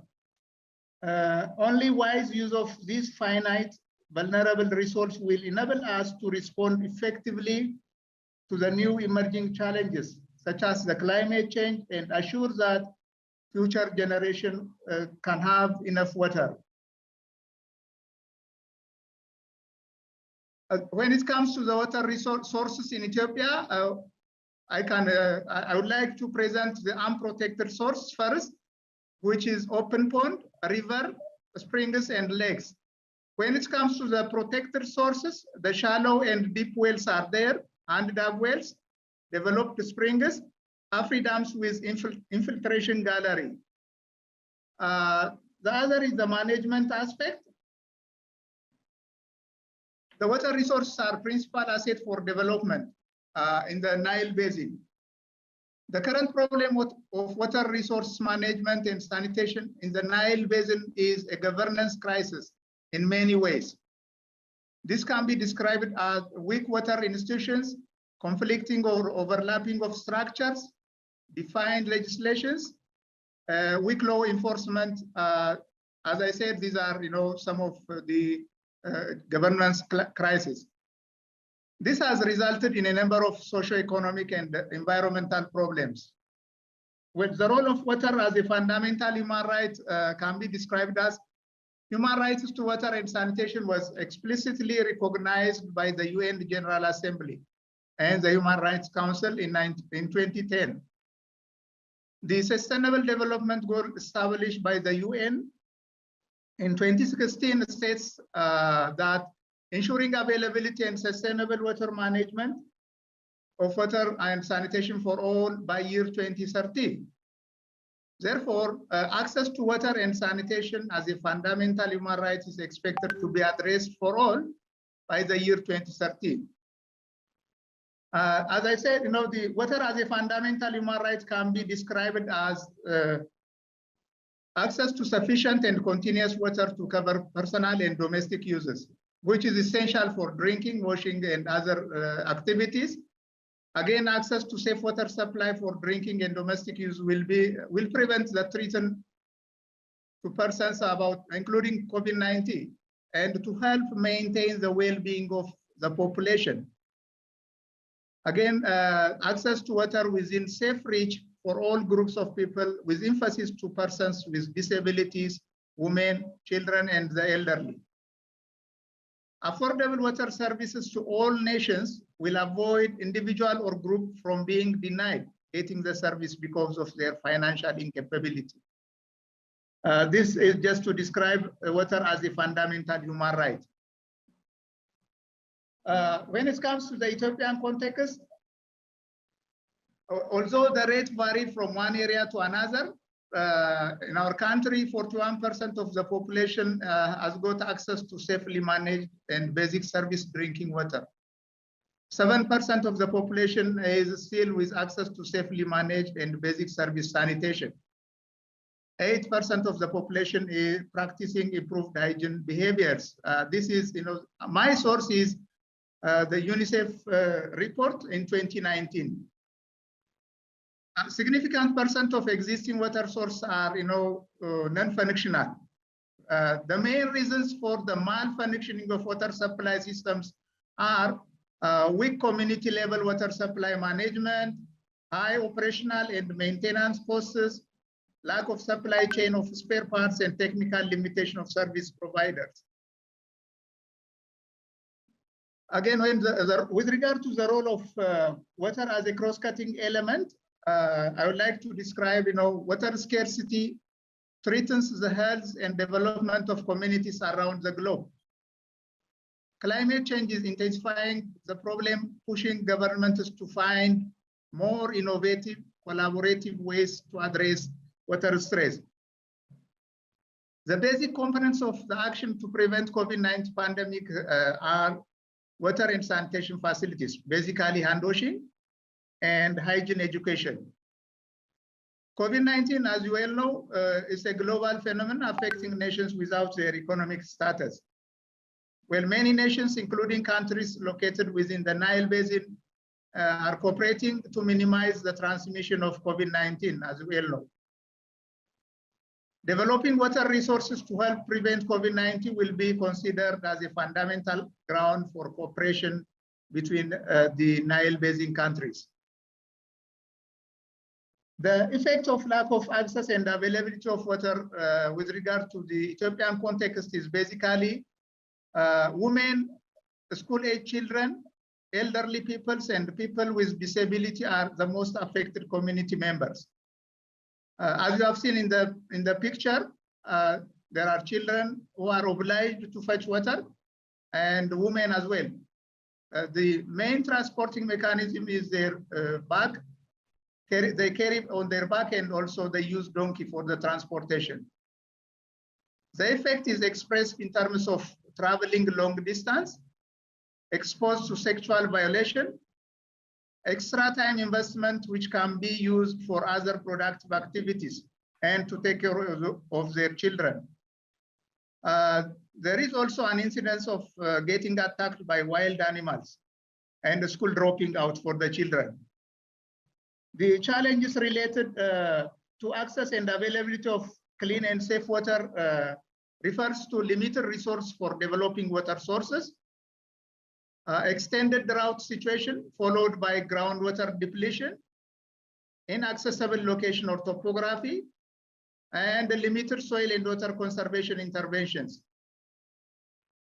When it comes to the possible measures or opportunities to create access and availability to clean water and safe water are strengthening and empowering community for managing their own water supply systems, establish supply chain for spare parts through private service provider, so that to make functional those malfunctioned systems, mobilize the resources for developing water sources, implement soil and water conservation measures so that to increase the recharging capacity of groundwater, and adopt and practice multi-water use approach, empower local community to ensure sustainability of water supply systems, and scale up use of solar systems, and instead of diesel operating generators, because people are more suffering from the lack or limitation of fuels in these days. These are some of the factors to show you.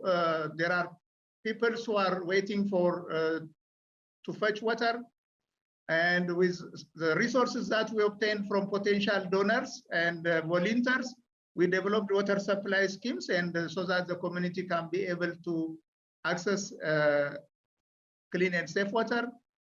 There are also scheme components constructed for washing their clothes for the community. Again, we have been constructing, what cattle troughs where the livestock of the community can use and get access to water. This is all what I have. Thank you. And over to you. Zenebe Segab, responsable del Departamento de Programas Jarake Católicos. Thank you very much, Zenebe Segab, for sharing this view on the importance of water as a human right and the importance with regard to the current COVID-19 context, taking into account the pandemic.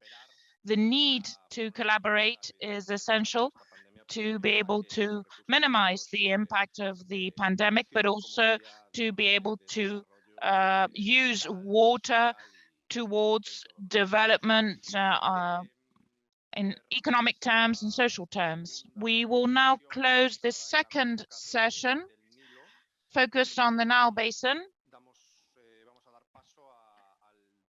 We will now give the floor and open up the general debate to be able to share the different ideas that we've heard this morning. For this, we have Mr. Domingo Zarzo, who's the president of the Spanish Association of Desalination and Water Reuse in Spain, and he will be moderating this debate. I will briefly present him, but he's got an extended experience. He's got a degree in chemistry, PhD in sustainable development from 2019. He has 34 years experience in the treatment of water. 27 of these years he has been working at a SACIR group in different positions. Under his supervision, they have designed more than 150 treatment plants, including one of the biggest desalination plants in countries such as Australia, Israel, Algeria, Chile, Oman, and Spain. Currently, he is the president of ADIR, but he's also a member of the IDA board, desalination board, and also a member of IMDEA Agua. More than 100 works, publications, articles, participated in many conferences. It's a great honor for us to have him here with us, to welcome him and to give him the floor to be able to moderate this debate. First of all, I wanted to thank the Social Promotion Foundation and Casa Árabe for inviting me to this event. It's a great honor for me and a pleasure. First of all, I wanted to talk to you about ADIR. It is the Spanish Association of Desalination and Water Reuse.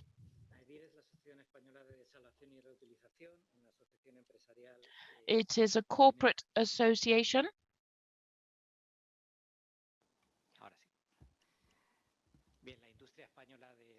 Spanish industry of desalination and water reuse is one of the strongest in the world. We have research centers, universities, suppliers, etc. Spain shares many challenges we share culture and traditions with this region, but at the same time, we are in a privileged position. We are part of the European Union. We have a certain amount of wealth.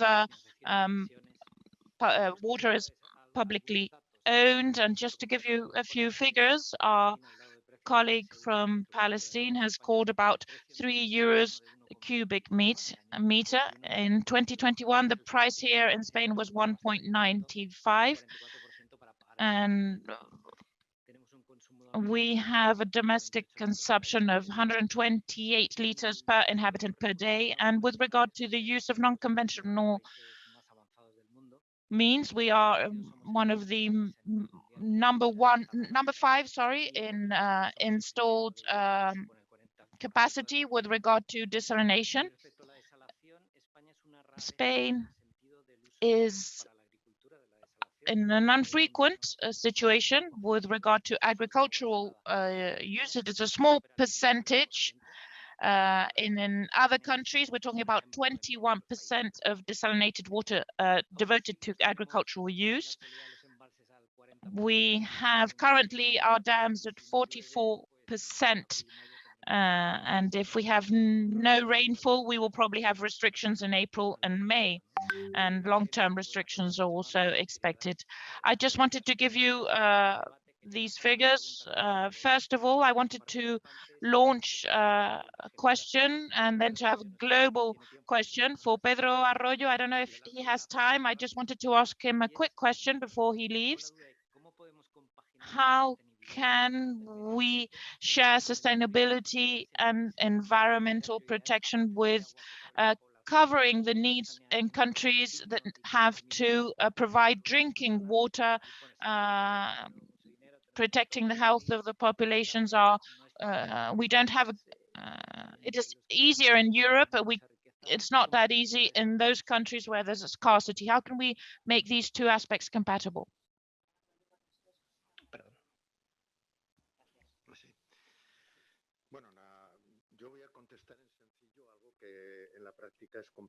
I'm going to try to give you a simple answer to a very complex matter. I insisted on this before. When we talk about 2.2 billion people who can't access drinking water, we are talking about, as you said, greatly impoverished people. Why do they live where they're currently living? Because our ancestors, all of our ancestors, walked until they found a source of water to be able to lead a dignified life. This is still like this. Climate change is having a strong impact in certain areas, semi-arid and arid, and due to physical inavailability, these regions will not be able to sustain life. We should be preparing strategic plans to be able to resettle certain populations. In certain countries will have to invest strongly. These regions will not be able to sustain life, but in the immense majority of situations, the solution is to recover the health and the well-being of the environment. Is this possible? Can this be done?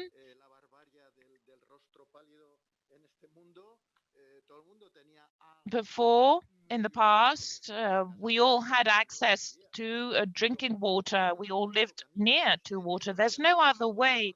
We have to do real efforts to converge between drinking water access and human right. We're not talking about a quantity problem. It's a problem that has to do with quality and priority. If we avoid pollution, if we allow rivers and ecosystems to purify themselves, and if we complement this with additional technologies that are sustainable and that can be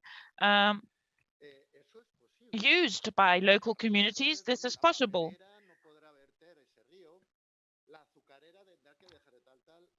So the paper mill won't be able to work, and different industries won't be able to work, and we will have to tell them that this is not legal. It's not legal here in Spain, and it's not legal in Guatemala as well.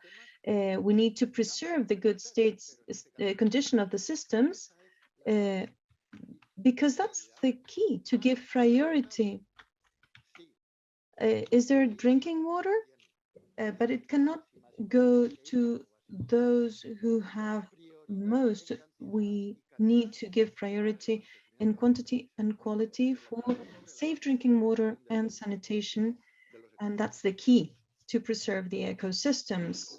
And forgive me because I have to leave you. I'm very sorry. It's been a pleasure. It's been an honor to be here with you. Thank you. Thank you very much. Well, I think our colleague from Ethiopia was also in a rush. He mentioned this already slightly, but I would like to know his opinion regarding the impact of water to unemployment and women inequality. As we have seen, women and girls are the ones in charge of taking care of bringing water when there's a water scarcity. So what is the impact of this and the percentage of dropping out of school and unemployment? So what's the relationship between the scarcity of water and the economic welfare? Could you give us your opinion, please?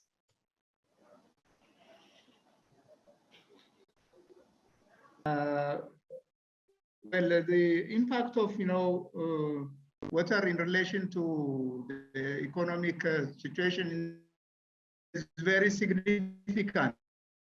Committee members are women, children, elderly, and people with disability.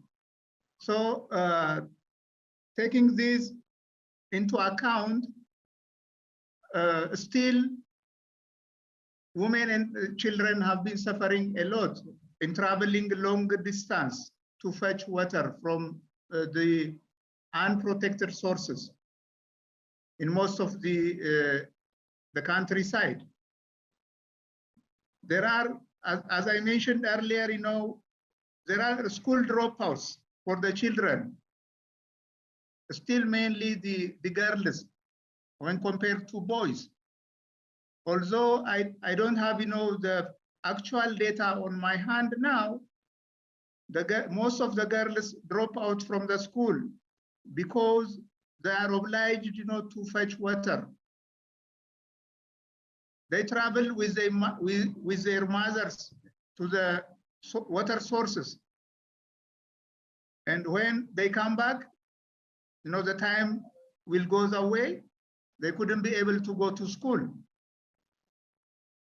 Again, women, instead of saving their energy and time for more productive activities and taking care of their children and family, they take most of their time in traveling the distances to look for the water.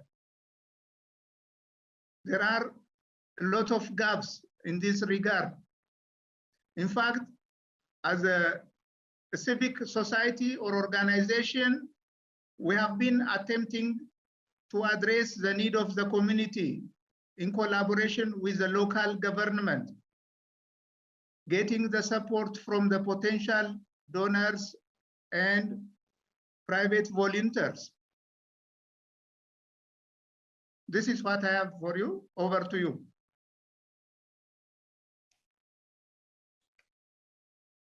Bueno, en primer lugar, que nos contara un poco cuál es el estado. First of all, I would like you to tell us about the project of the desalination plant in Aqaba that has called a great interest from the international community. I have recently read that the project of the Red Sea Canal is a bit lagging behind, and Jordan seems to be lacking interest in this project, but I thought it was a very interesting project myself, and I was also interested in the increase of the water consumption during the pandemic. Do you have any justification for this? Because in Spain, the consumption of water was actually reduced up to 10% and even 20% in tourism uses, because many of the economic activities stopped working while we were during the pandemic. So these were some of the questions I wanted to ask you. Thank you for this.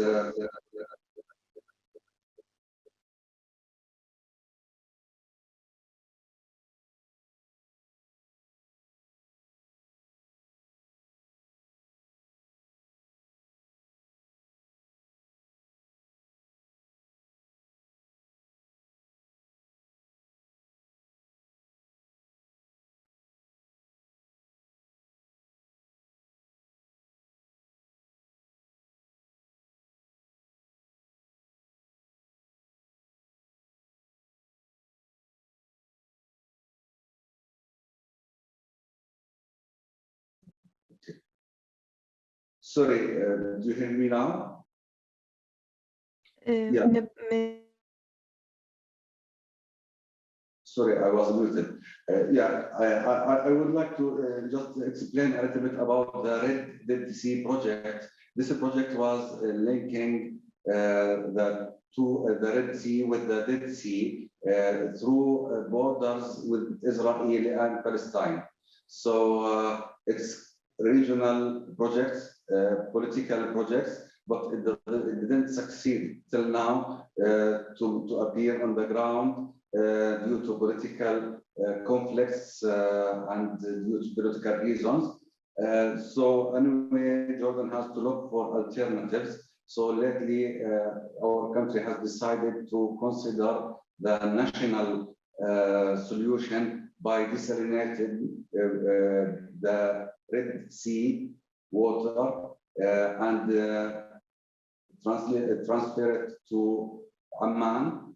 So they were able to design a project, and now they are gathering the donation from different donors and from local partners as well to cover the cost. It's cost around $1,000 million estimated cost. So the government was able now to secure half of this cost till now. And the project might be started by maybe end of this year at the latest. This is what the government expected from this project. From another point, in terms of the hygiene issue, Jordan is a water poor country, so we are suffering from water scarcity. The water availability at the household level, it's only 1 day every week. So in this 1 day, we have to fill our tanks and we have to use the available water within this. Because of that, due to pandemic coronavirus disease, and due to the hygiene requirements for this pandemic, the consumption was increased. And due to the curfew and lockdown of the houses, so at the household level, the consumption was increased a lot comparing with the other sectors. There is a slide I've shown to you and show that only 3% of our water is go for industrial purposes. So 3% is nothing, while 53% goes to the agricultural purposes and 47% for municipal. So the municipal use is a huge amount. Because of that, there was a reduction, an increase in terms of consuming water within Jordan. I hope I was able to answer the question. Over to you. Para otro ponente. para Mariano Blanco. I have another question for Mr. Mariano Blanco. I would like to ask you what the biggest challenges have been for your company when working in a country such as Egypt with a certain political instability, different legal issues. Has it been easy to finance the projects? What have been the biggest challenges that you have faced in a country such as Egypt? Thank you, Domingo. And we have encountered several challenges when working in Egypt. There's a first challenge that was the political instability in the region. We have seen a change of government, a change of regime, and it's hard to explain, even to say it out loud, but at the end of the day, the army in Egypt provides certain stability for the projects that are undertaken. When we talk about an army, we are actually talking about the state body that supports the development of the country, and we need to understand the circumstances of the country in order to understand where the stability vectors can be found. Besides the political changes, we encountered the challenge of the currency depreciation. We need to take into account the coverage of the type of exchange. We need to forecast these changes, and we need to be able to deal with this exchange fluctuations.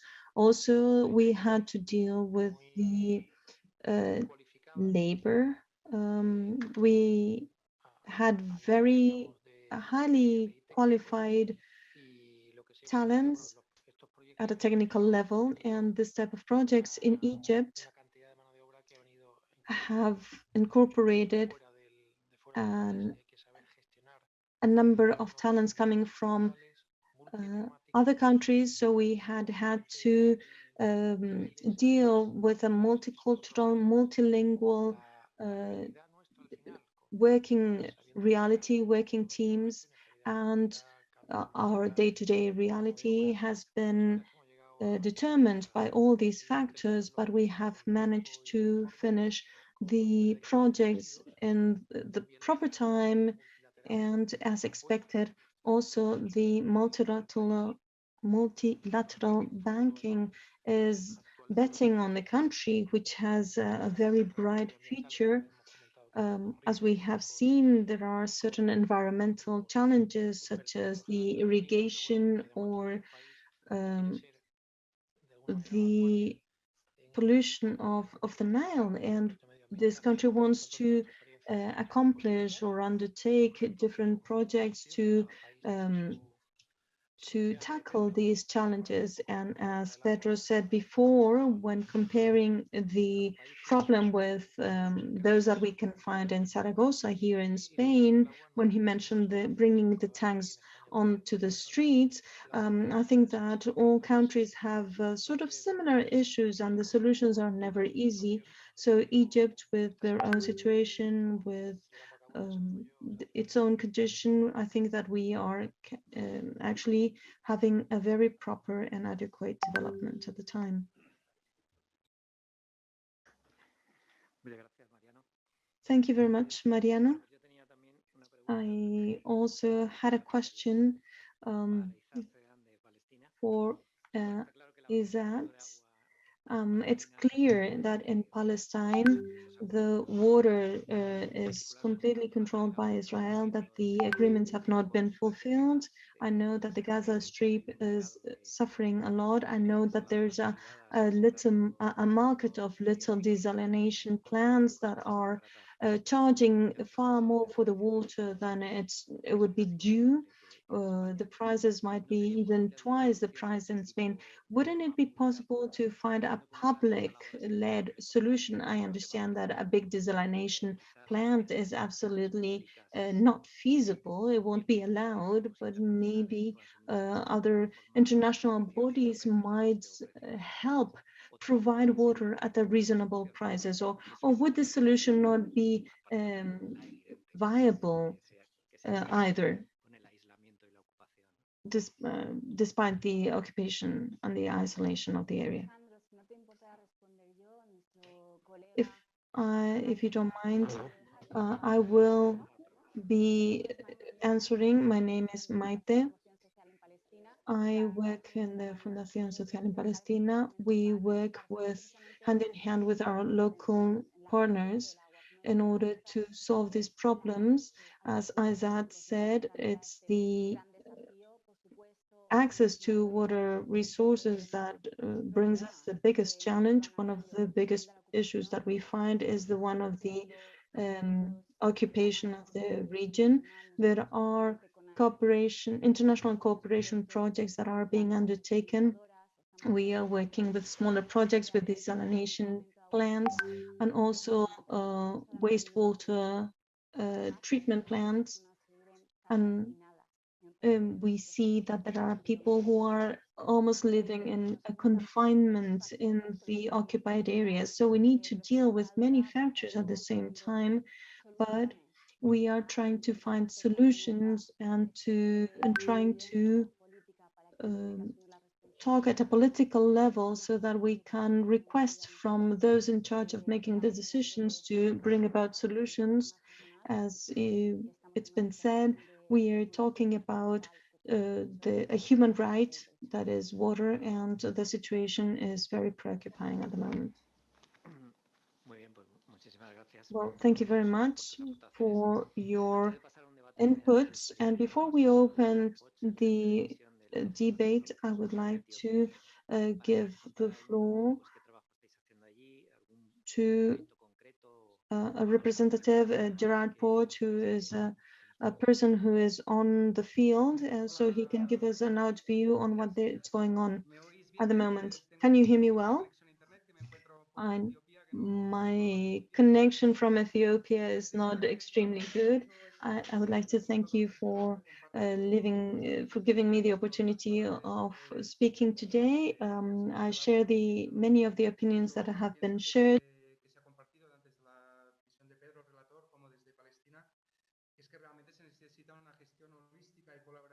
En lugar de un enfoque dominante de desarrollo del agua basado en el Estado o en gestiones administrativas, ¿no? Entonces, aquí esto pasa a escala global, entre países como en regiones y zonas pequeñas, ¿no?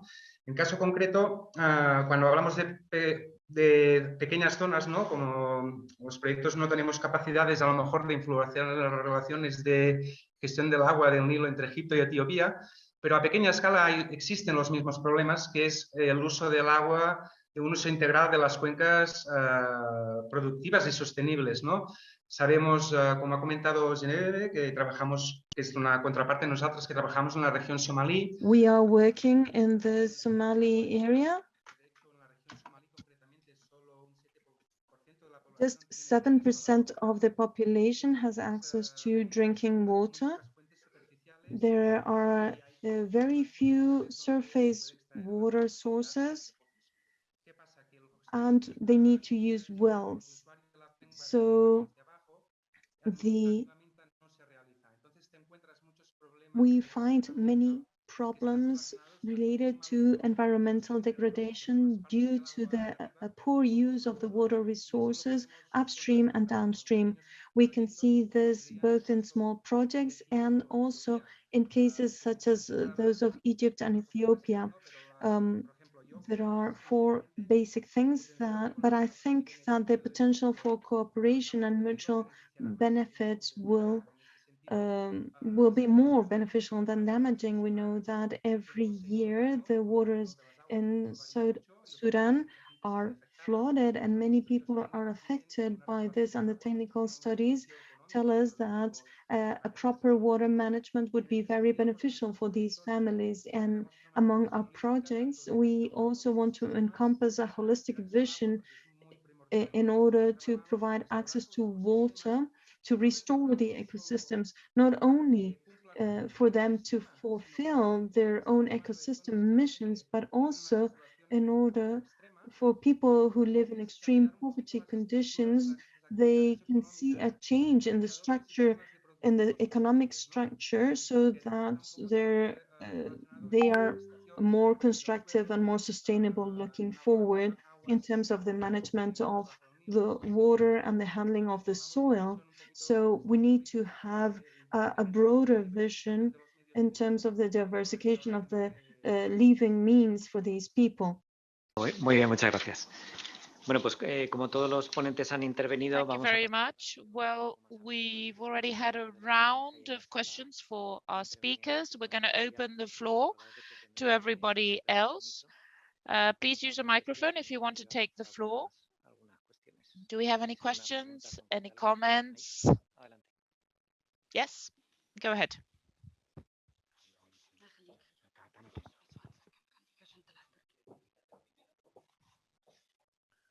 Please introduce yourself.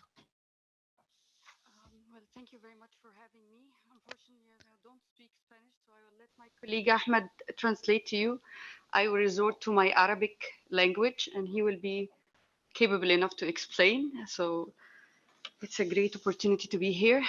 I think it's only fair for me to participate with my country's point of view with regards to cooperation over water, and also water as a human resource right. I was privileged to be a part of the negotiating team over the issue of the Dresden Dam. I will not take you to the political side of it, but let me explain some of the points related to our position, to our water situation in Egypt. أول حاجة نقول إن مصر بتعاني من نعلم الأول نيجي قدامك ولا أقول يس لازم تساعدي جدون أكمل عربي ولا إسباني عربي طيب تمام مصر بتعاني من نقص حاد في المياه Egipto sufre una falta importante de agua. Egypt is suffering from lack of water.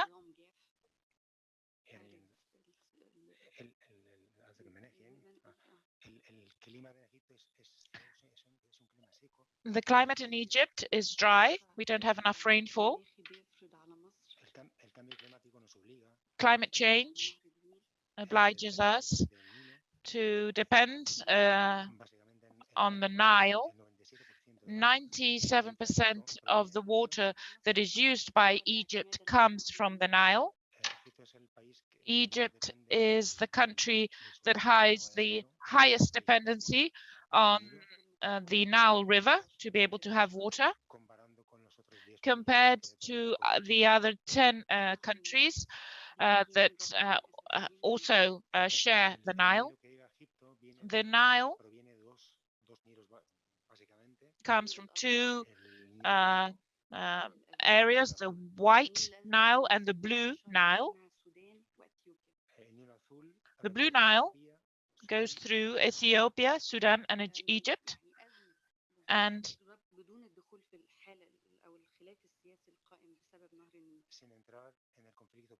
without going into the political conflict that exists currently, I just wanted to clarify to the attendees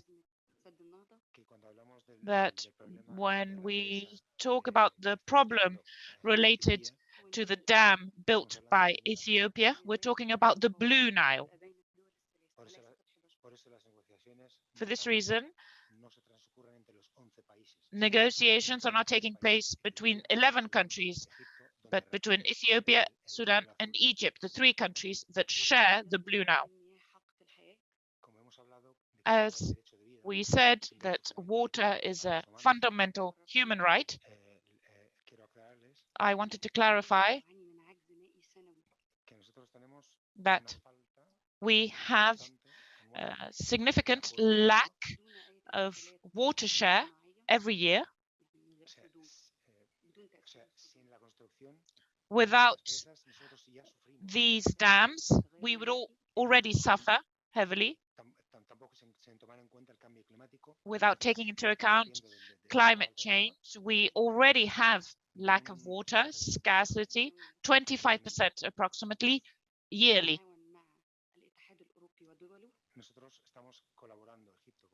We are, as Egypt, collaborating with the European Union, and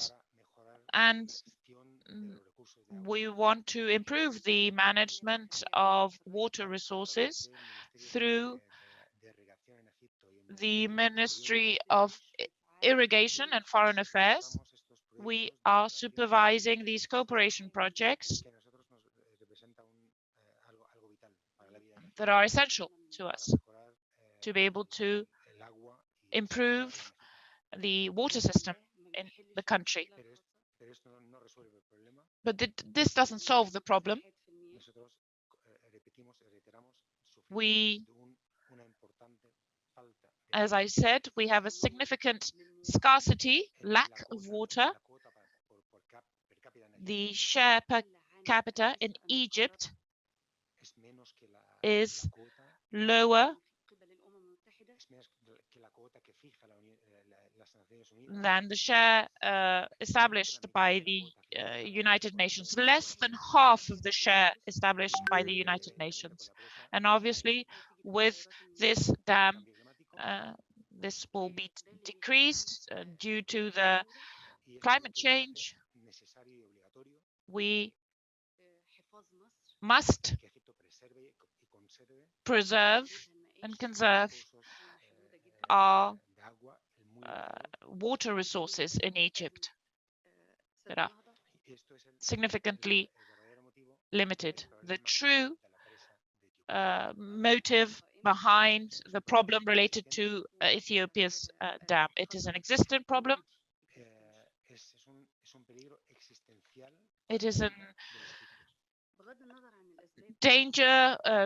It is something that is endangering life in Egypt. This would have an impact on the Egyptian share of the Blue Nile, and would like to share a few figures with you. In the case of Egypt losing 1 million cubic meters of water, in this case, we would lose 130 million hectares of irrigated land.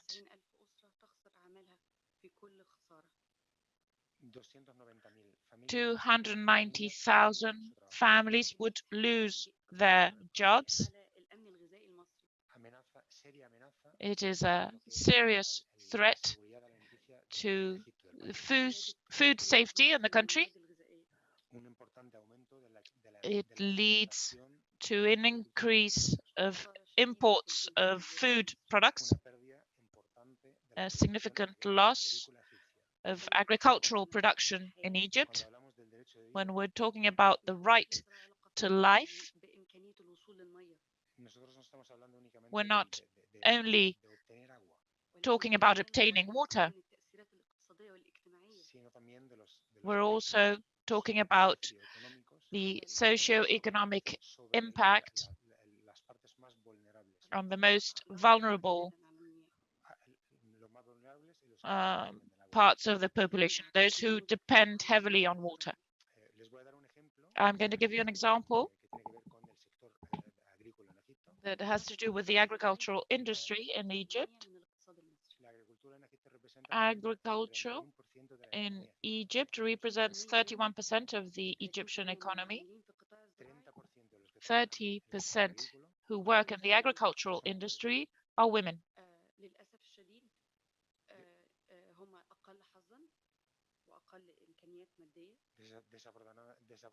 Unfortunately, they have less economic resources. In the majority of cases, they are sustaining their families they are obliged to care for their families, especially because in Egypt, in general, being an farmer is a man profession, but 30% of these jobs are in the hands of women who are sustaining their family. And with regard to water, the first who are going to suffer from this are these women. These are the main victims. They not only represent themselves, they also represent their families. As we were saying, they maintain their families.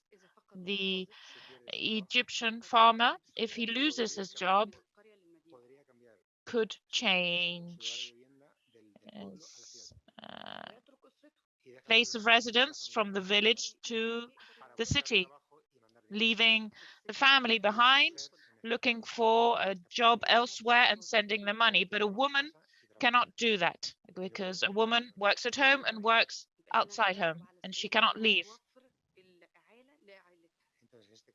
In this case, she would lose the revenues that she has.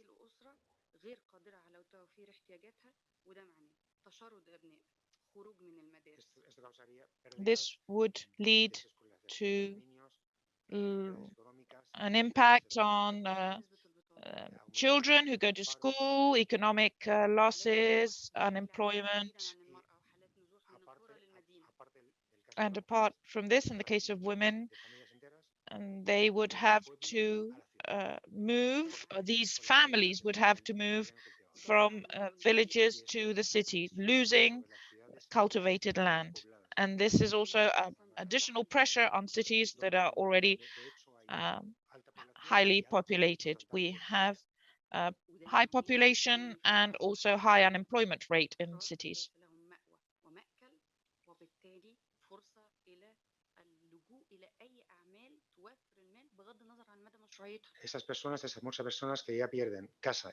So these people are losing their job, their houses, and they will try to survive in any way. We're talking about the increase in violence and crime,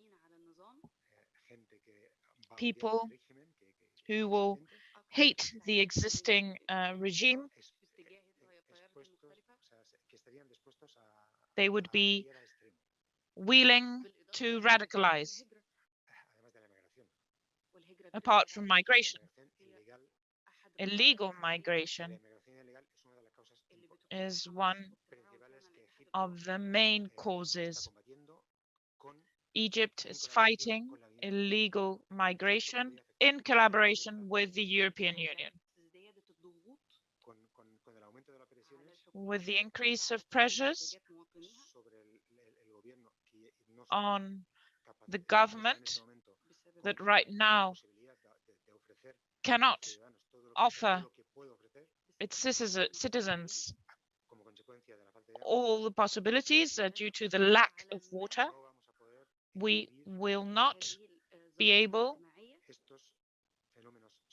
to stop these social events and developments that would lead to political instability as a consequence of all this. This is part of the challenge. Another consequence with regard to the ecosystem related to the building of the dam,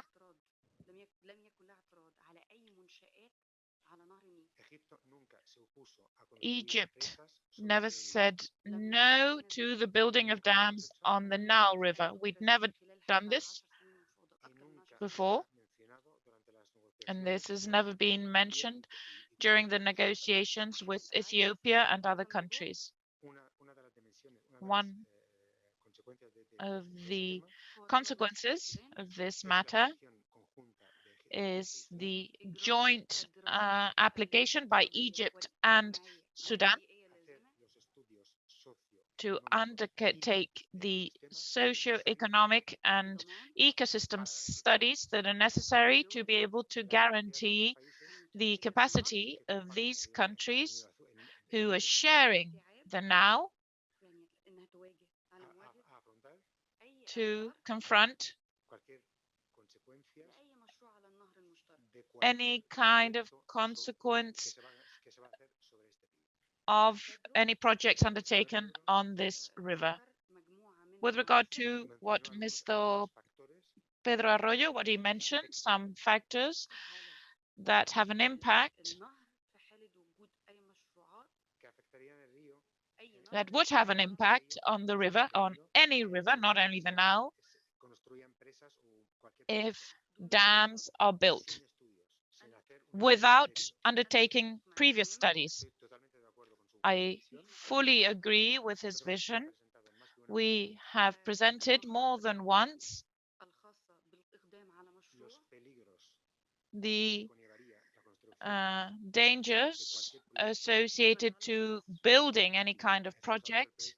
We're talking about projects that would have an impact on Egypt, as for instance, the level of salinity in water is going to be increased in the delta of the Nile due to the inclusion of the Mediterranean water, the complete shift in the ecosystem. The fauna would, of course, also be affected. Agriculture at the delta would also be impacted.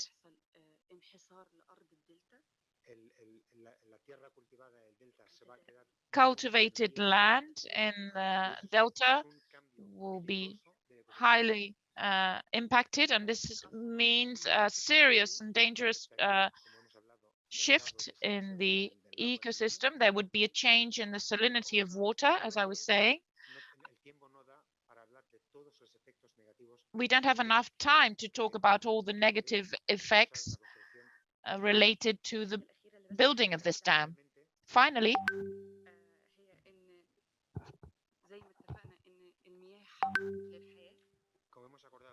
as we agreed upon, and taking into account that water is a right, we also have to agree that rivers who go through several countries have to lead to joint collaboration agreements. And this is what Egypt has defended during the 11 years of negotiations with the Blue Nile countries. We're almost finishing this intervention. We've always submitted proposals towards a collaboration between the three countries in the framework of the negotiations, and nobody has accepted our stance. Egypt continues submitting proposals and ideas, and we hope that the other parties could accept them. Spain is one of the countries that is most closely collaborating with Egypt in projects such as the ones led by Qualia. Qualia is widely known in the country, and their success in Egypt is an example of the collaboration between Egypt and Spain. We hope an even closer collaboration with regard to water resources management, and to be able to find a solution to the problem related to the Ethiopian dam. Thank you for your intervention. I'm afraid we are running out of time, and we do not have so much time we are going to give the floor to Mr. Zenebe. So, but we just have like a couple of minutes, 2-3 minutes for your final intervention. Thank you. Well, as my friend from Egypt described it, yes, water is a fundamental human right. With this understanding, I think Ethiopia has the right to use the water from Nile River. Nobody denies this. In fact, this would be without affecting the neighboring brothers and sisters who are residing in Egypt and Sudan. Well, as a citizen and a development practitioner, I don't think that the construction of the Ethiopian Renaissance Dam decreased the water flowing to Egypt. In fact, well, in this regard, I don't want to go into details at this time because I will leave this agenda to the legally represented intellectual delegates from the respective countries. And instead, I would like, to call upon the Nile Initiative countries, to work in coordination and collaboration against the natural resource conservation challenges, so that the ecosystem could be improved and also the effect of climate change could be minimized, and that could be resulted in water security. Well, the speaker, tells us that agriculture in Egypt covers 31% of its economy, while 85% of Ethiopians depend on agriculture to sustain their livelihood. Although the expression I feel is injustice, I would like to explain that I share the sufferings of those poor who are residing in Egypt and Sudan. But what about those in Ethiopia? What does Egyptians or Sudanese think of Ethiopia, poor Ethiopian chaps who are suffering, all year round? So with this, I will leave the floor over to you. Thanks so much. Pues por mi parte voy a dar por concluido el debate porque no hemos tenido tiempo para mucho I would más. like to conclude the debate with this. We don't have much time for this, and I will leave the floor to Alejandro. Thank you very much. Thank you. Thank you very much, Domingo, and thank you to all participants in this general debate. It has been a very interesting blog, having different viewpoints that have allowed us to wrap up this seminar about water as a fundamental right and within the context of COVID-19, and paying special attention to the cases of Jordan and Nile rivers.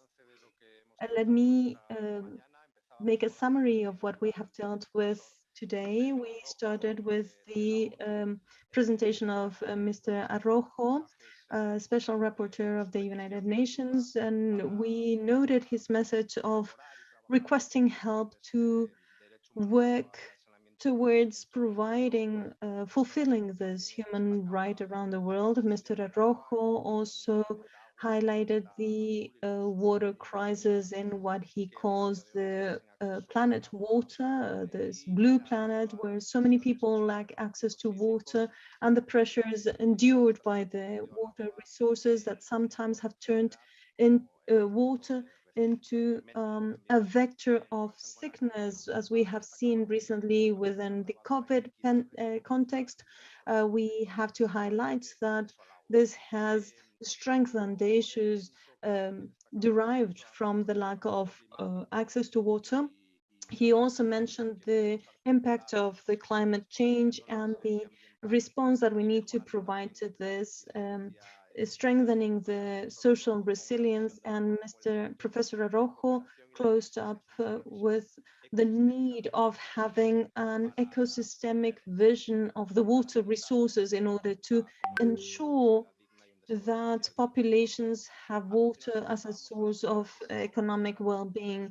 Then we also dealt with the topic of the Middle East, where we have seen that this is one of the regions where we see the highest water scarcity, also affected by the climate change and the rapid increase in demographics and the lack of transborder governance mechanisms. And obviously the basin of the Jordan River has been affected in the past decades, and its provision of water has accordingly decreased. We have also seen the effects in the Gaza Strip and the West Bank populations and how they are suffering with the lack of access of water due to the high cost of this resource, among other reasons. And we have noted that there is a need to fulfill the international agreements to ensure such access to water. In the next session, we have analyzed the case of the Nile Basin, we see that the water safety is at risk. There's been a rapid increase in the population, and we have seen that the use of the Nile waters has brought about different controversies. We had the opinion of Professor Arrojo highlighting different lessons that we have learned from other river basins and calling again for the cooperation between the different countries in order to solve the different problems that we encounter. I think that this seminar that has been organized by the Fundación Promoción Social can contribute to raise awareness among the different actors involved that have been present here today, and among the general citizenship. We have seen many good practices that need to be promoted and reinforced in these areas, and that need to help us move forward in terms of the SDGs, in particular the sixth goal. We have seen how important it is the public-private partnership and this cooperation between all sectors. We will find the solution for this situation. I just wanted to thank all the participants and all the people who have followed this debate and this seminar through the streaming for being here today and help us solve this problem without which we cannot fulfill a dignified life. Thank you very much. Por mi parte también, de parte de la Fundación Also, from Fundación Promoción Social, we just wanted to insist in our gratefulness. We are thankful to the Casa Árabe and all the panel members and all the technical. We want to ask for your forgiveness for all the technical issues. It's clear that we're going back to normal, and sometimes we encounter some technical problems when it might be something that we need to improve.